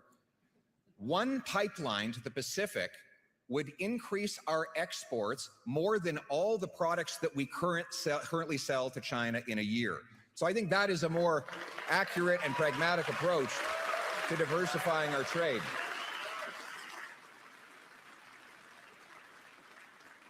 We will end the industrial carbon tax so that we can produce more steel, aluminum, and other things that it takes to grow food and build homes. And speaking of that, you want to launch or relaunch the biggest tariff-proof industry in Canada? You know what it is? Home building. No other country can tariff home building because it's built on Canadian homes, on Canadian land, with Canadian workers using Canadian lumber. It is literally the most homegrown industry we have. So why don't we dedicate ourselves to working with all levels of government to remove all the taxes and all the red tape so that we can create jobs, harvest more lumber, and build homes that our young people can afford?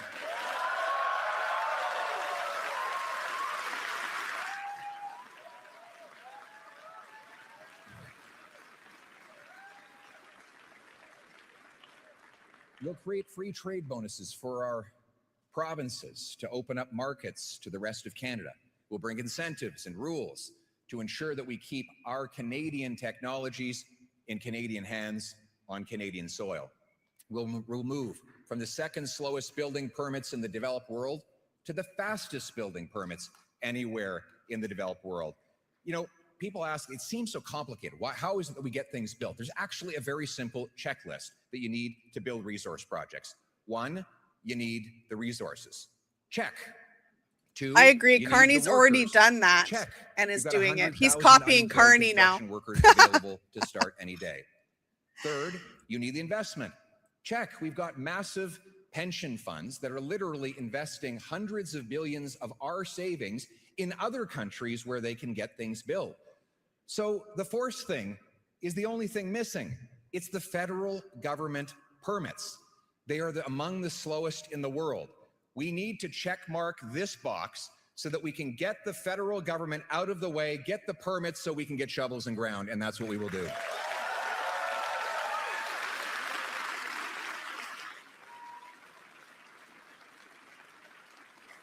Self-reliance requires self-defense.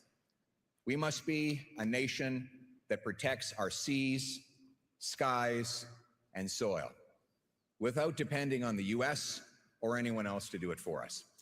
And that's what our conservatives believe. He just started. Okay, hold on. Bureaucracy and the botched purchases so that massive increases in defense spending actually. They just started believing that, man, because that's not what he was saying before. Right? He wanted us to suck up to Trump. Now he's saying we need to be self-sufficient. And Diefenbaker, we will take back control of our north and ensure no foreign powers ever threaten our territory.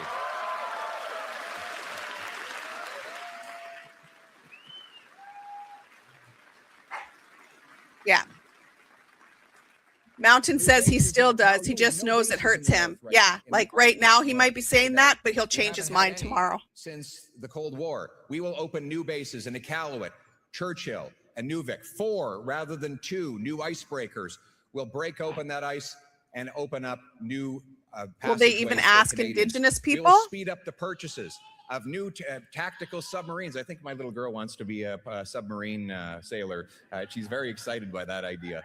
So I think she's tired of hearing Daddy's speech, though, so we lost her.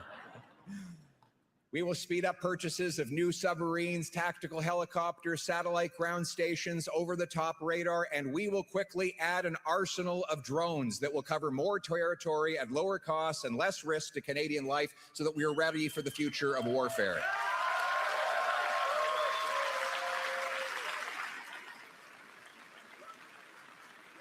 Oh my God. And we will expand recruitment. He doesn't believe this stuff. He's just trying to cater to the actual conservatives in the political correctness. He's trying to cater to the actual conservatives. He does not believe this stuff, and I hope conservatives don't fall for it. Our forces will be guided by a warrior culture, and our government will be dedicated to its first responsibility, which is to take care of our precious veterans. They fought for us, and we will always fight for them.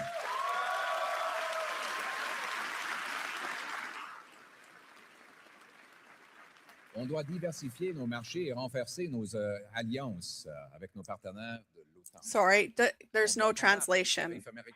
Does anybody know if he even said anything when Trump said that Canada did nothing for... When Trump said Canada did nothing for the United States? Like if NATO, if he had a call, NATO wouldn't answer. Canada wouldn't answer. And, you know, when we did go to Afghanistan, we kind of stood in the back burner. De ramener la production ici au Canada avec des emplois payants et un dollar et un pouvoir d'achat plus fort pour qu'on puisse être vraiment, véritablement et finalement vivre chez nous. Thank you.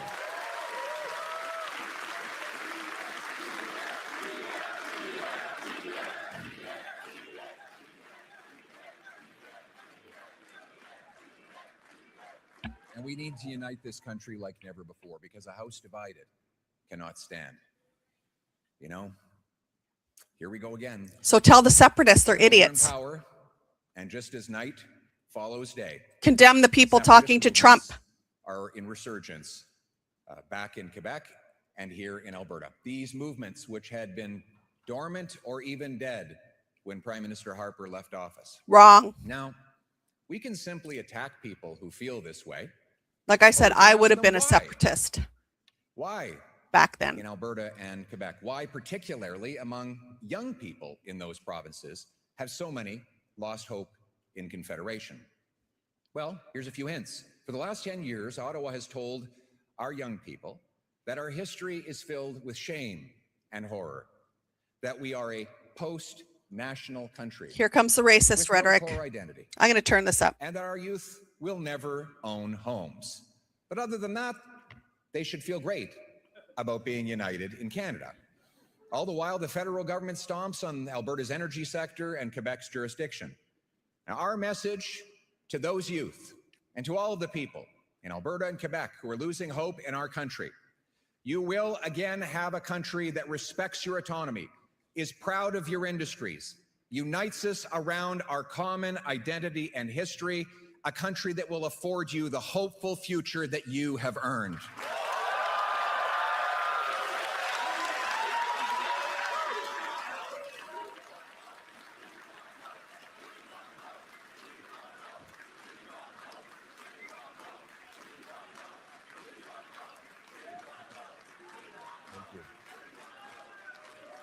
Thank you. Exactly, Ethan. You know, it's incredible that when Canada first, been a referendum crisis or a national unity crisis when conservatives have been in power. It's an interesting coincidence, isn't it? Quand les libéraux sont au pouvoir, that's baloney. Ça profite toujours aux souverainistes qui avaient disparu. I can't wait to pendant les fact années check Harper. this. Quand les conservateurs sont au pouvoir, l'autonomie du Québec est respectée et la contribution de l'Alberta est reconnue.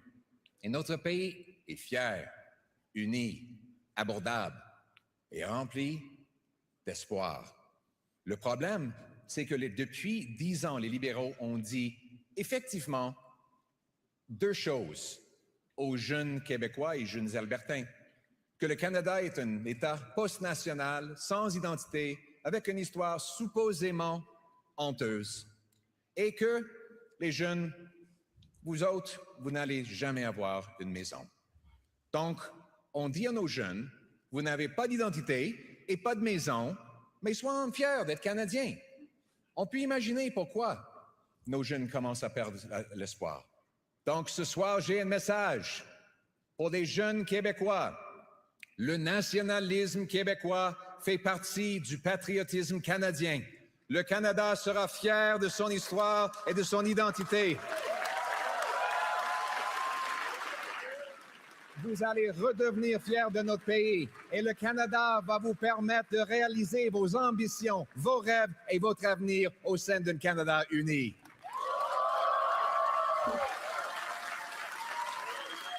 Merci. Pierre. That's not me. And we will celebrate. We will celebrate rather than tear down our heroes in history. Our museums and heritage programs will tell the unvarnished truth that conservatives have known all along. Wrong. This is the greatest country on earth precisely because of the goodness of those people who came here and sacrificed before us. He's talking about the colonizers that colonized Canada. As the great Nova Scotian Joseph Howe said, a wise nation preserves its records, gathers up its monuments. Like, I don't feel guilty, of its but I think we should know the history, repairs its great public structures, and face it, and fosters and national reconcile, pride and love of country by perpetual reference to the sacrifices and glories of the past. Uniting around our common history will heal the divisions. We want a nation where all of us are equal, a nation that is colorblind. We want a nation with no more hyphens, no more group labels. We are all Canadians, Canadians in our heart, Canadians in every single way.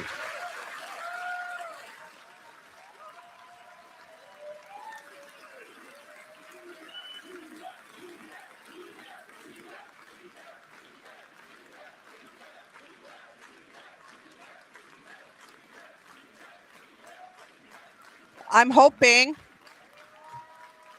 that all the people who are not waving signs and not standing up are actual conservatives. Serve our national interest as well. We will welcome those who contribute, and we'll make sure that their skills are recognized so that they can get licensed to work as doctors and nurses in our country and reduce wait times in our hospitals. At the same time, we must cap immigration at numbers we can integrate into our jobs, housing, healthcare, and Canadian way of life.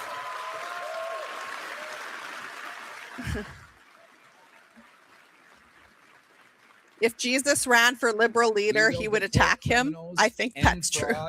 End abuse and handouts to phony refugees. We will no longer allow foreign conflicts to spill onto our streets. They don't. So now he's,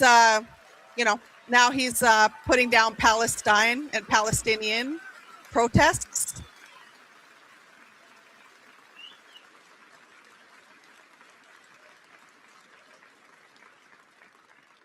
We must unite to end anti-Semitism and the attacks on their places of worship.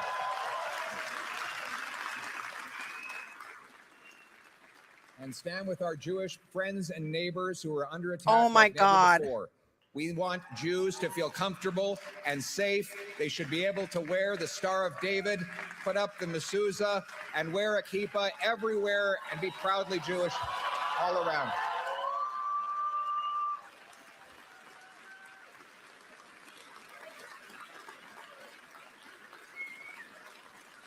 People are upset with Israel, not Jewish people.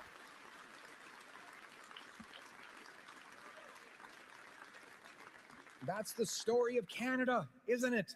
It's incredible. Protestants and Catholics teared each other's That's eyeballs not the out story for of hundreds Canada. years on the other side of the pond, and they came here and got along. Yes, we squabble. Yes, we get on each other's nerves, but we don't fight each other because of religious or sectoral differences. We get along with our next door neighbors regardless of where their grandparents lived.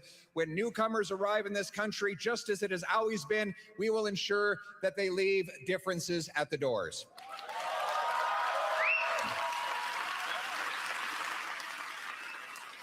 Et on va laisser les problèmes d'ailleurs à la porte. We must restore security at home. Crime has gotten so bad in this country that in Toronto, crime the is police down. tell people to leave their keys at the door Crime is so down. that thieves can more safely steal their car in the middle of the night. In Brampton, people are Yeah, literally being told Netanyahu is the that problem. because there It is an has its extortion wave on their particular street, they should move into their basements to minimize being hit, the chance of being hit by a stray bullet. In Canada, it's not just stats, it's human tragedies. In 2024, a violent repeat offender released by liberal laws murdered a wonderful piano teacher, Esty Jones. The killer should have been in jail. not liberal And laws. Esty should still be alive It's not today. liberal laws. Her niece, Esther, is here with us today. Esther, where is she?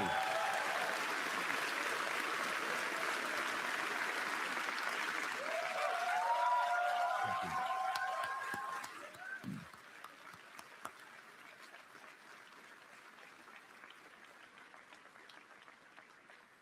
She decided to turn this terrible strategy into action, this terrible tragedy into real change. She joined our party and testified in a parliamentary committee against catch and release liberal laws. And together with Not her, liberal laws. together with you, Catch and Esther, release are not liberal we will laws. I'm work gonna, to pass laws I could be requiring wrong, that but I'm gonna anyone check this. convicted of 3 serious offenses will have a minimum of 10 years in prison with no jail, parole, probation, or house That's arrest. judges. That's judges. That's not liberals.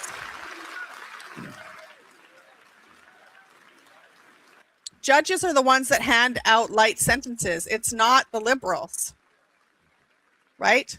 There's maximums for things. Judges never do the maximum, and The tiny group of criminals, the career criminals, will stay behind bars so that no one ever faces a tragedy like Esther's family. And I can tell you, Esther, that your wonderful aunt will have an incredible legacy because her story will inspire us to take the action that will save so many other lives. Thank you, and God bless your beautiful family.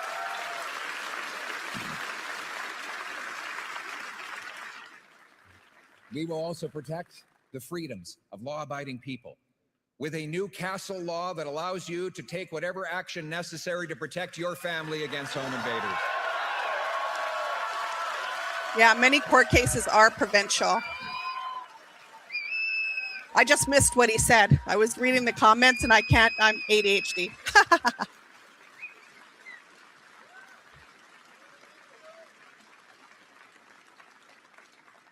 We will do so also by protecting the rights of law-abiding firearms owners, stopping the liberal gun grab,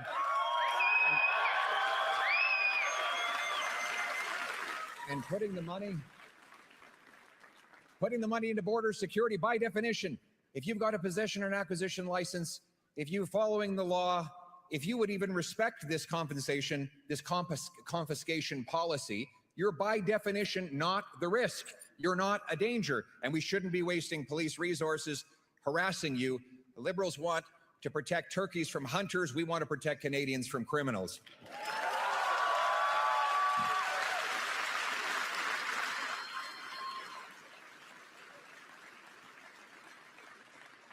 And we will protect your religious freedom. We will stop the Liberals from censoring politically incorrect Bible verses. You will have the ability to worship God in your own way. Huh?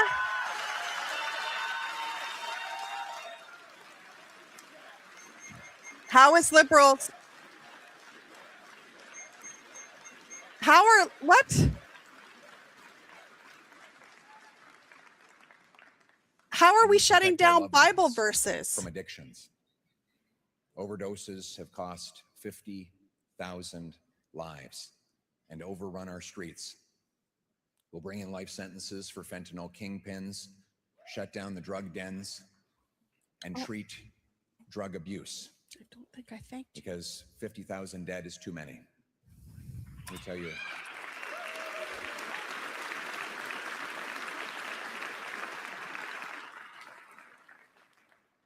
After years of intense struggle with drugs, Kirk was determined to take his life.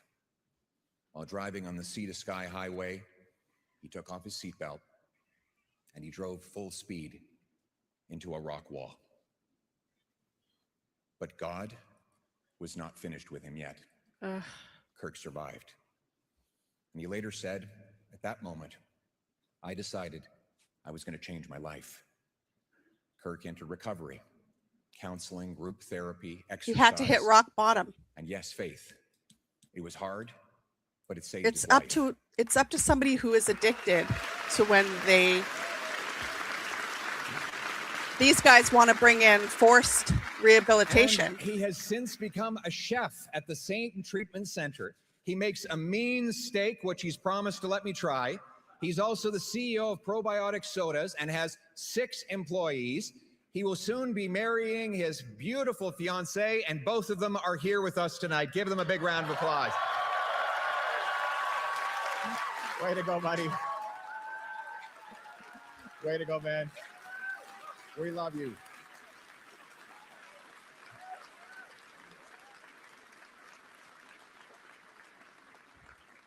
You know, when I go to these treatment facilities, I love to go and meet with mostly the young men who are in those places, turning their lives around. And I walk in and I say, I'm not here because you need me. I'm here because, frankly, I'm here because I need you. Canada has a job for you to do. You need to get better and go out and pull the next guy off the street. And he's going to come in and get better, and he'll go back out and pull the next guy off the street. And we're going to keep doing that again and again till every last one of our brothers and sisters is back on their feet.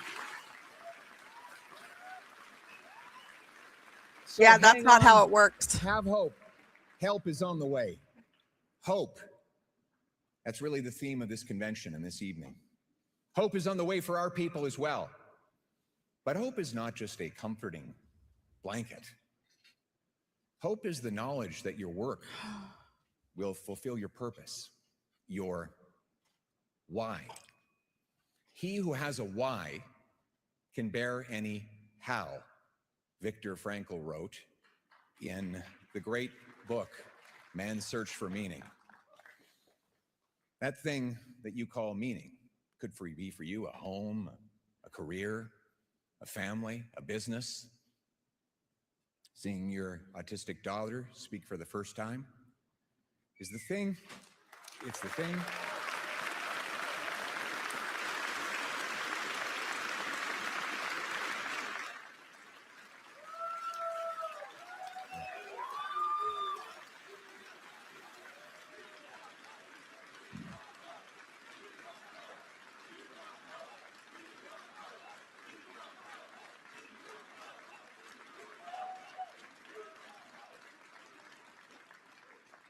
That meaning is the thing that keeps people fighting on through hardship. People ask me, why? I keep going. You know, the slings and arrows, they're the easy part. Why he keeps going? Who Constantly being away cares from about why you family. keep going? You're That's rich. the harder part. You know, my little boy, Cruz, he cut out and colored a little paper Spider-Man and gave it for me to take on the road to stop bad guys.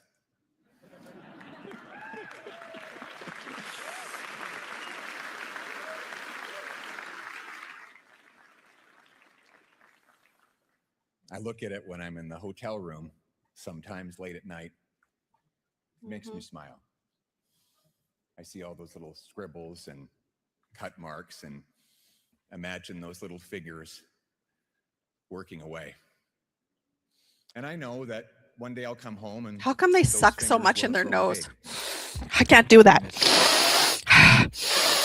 often, kiss my wife and daughter goodnight through FaceTime. So why keep going? Because we want our kids to have the same promise that Like we I'm have. breathing through my nose right now, Because other than when you can't hear me, can you?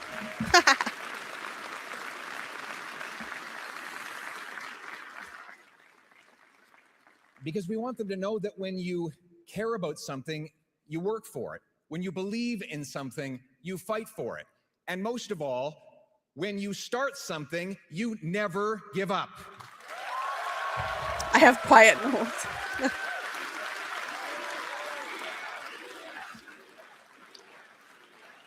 I don't know if that's true or not.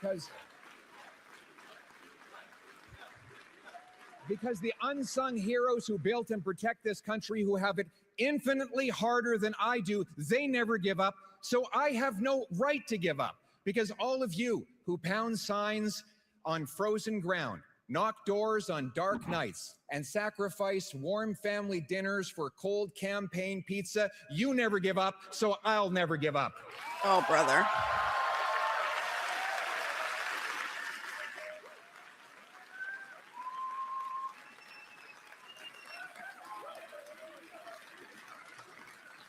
Because the young couple scrimping to start a family, and the single mother fighting each day to feed her kids, they never give up, so that we never give up. Because the Canadian Pacific Railway workers who pounded spikes into frozen ground and forged steel ribbon that united East and West, they never gave up, so we never gave up. Because the Canadian teenagers living in frozen, rat-infested trenches who had it infinitely harder than we do, they fought on, they never gave up, and they won wars, so that we will never give up on our Never country give up, in these never times. surrender. Comme Canadiens.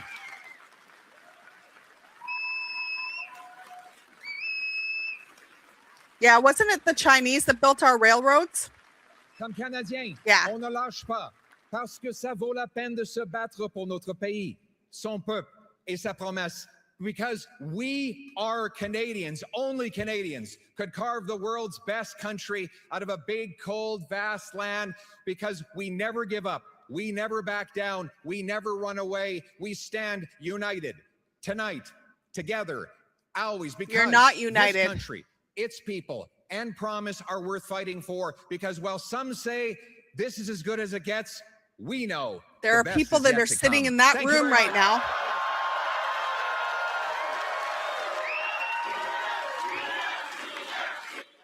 There are people that are sitting in that room right now that want to separate from Canada, that support separating from Canada. Like Berta Proud, I'll bet you he's in there.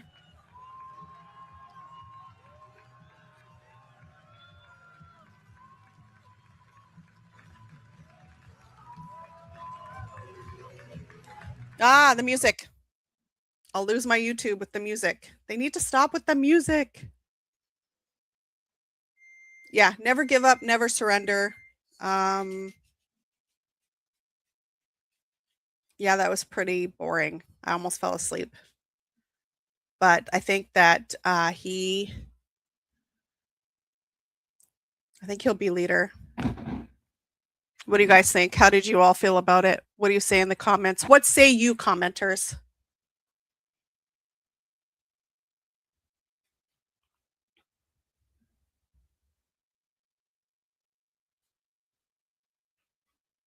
He'll be leader. He talks so long and still says nothing. That's true. My skin is crawling. From Smarshy, Ethan says, when's the results for his review coming out? It's supposed to be right after this speech. So I might sit here for a minute. We'll see what comes. And if it doesn't, then I got to go, but we'll see the results. He'll stay leader. I think he will too, because he's in a safe area. But yeah, Mountain says, with the way the convention timing was, it's rigged.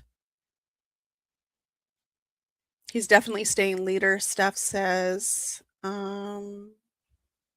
Ali says, I think if he's leader, we have better chance. Conservatives don't get PM. I think so too, actually. Well, I don't know. So I think someone might start up a new party, because I think conservatives are irritated. I really do. I think conservatives are irritated with this right-wing BS.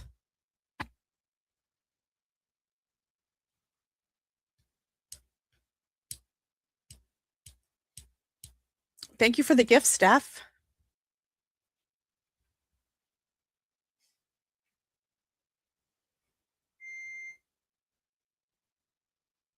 I want to see an Indigenous party get in with Indigenous values and culture and views. They don't have to, like we were talking about it. I was talking about it with some friends. They don't have, Indigenous friends. They don't have to be all Indigenous, but they follow the teachings of, I think she said the teachings of the grandfather.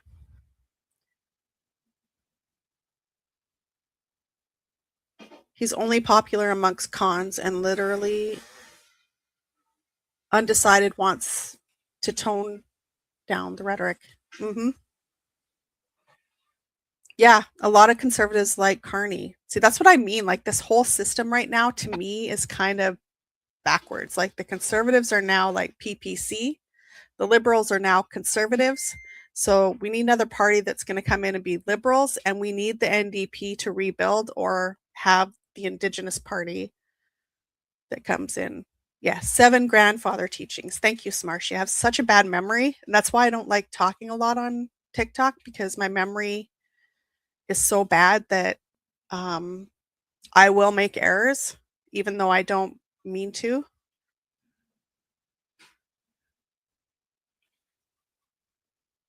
Well, I have you, Smarshy, and other people to help me. So I don't know when they're going to announce if he's still leader, but he's fixed it so that it's clear that he still will be leader. Yeah, if he became, even though he said tonight that we need to be separate and on our own, which he was not saying that before, right?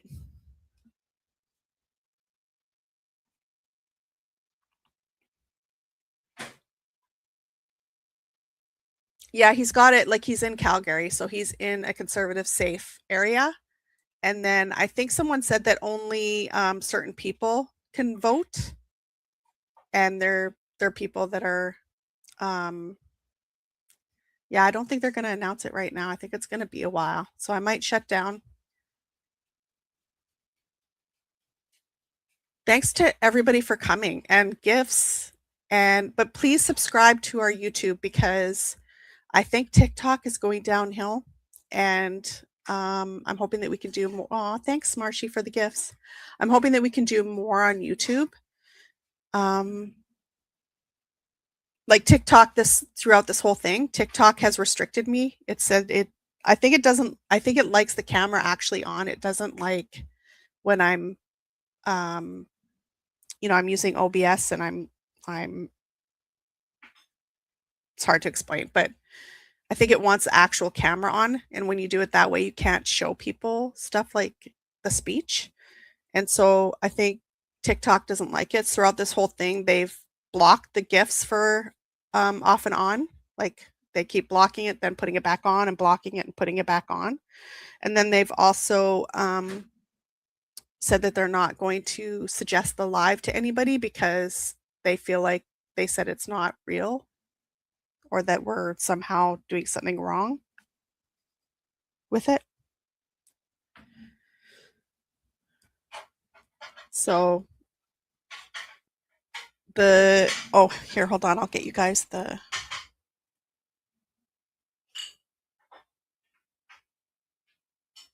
hold on a second. I will get you.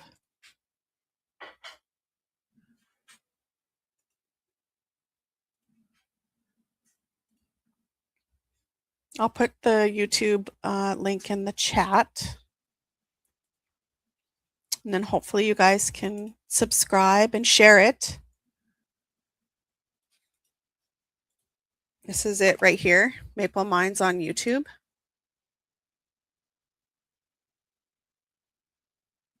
I'm hoping that we can do more too. Like, there's some things that I would like to go to. I don't want to say anything because sometimes I just can't get there.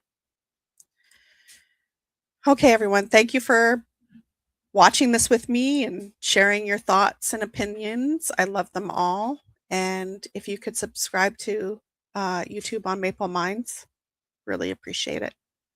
Have a good night, everyone.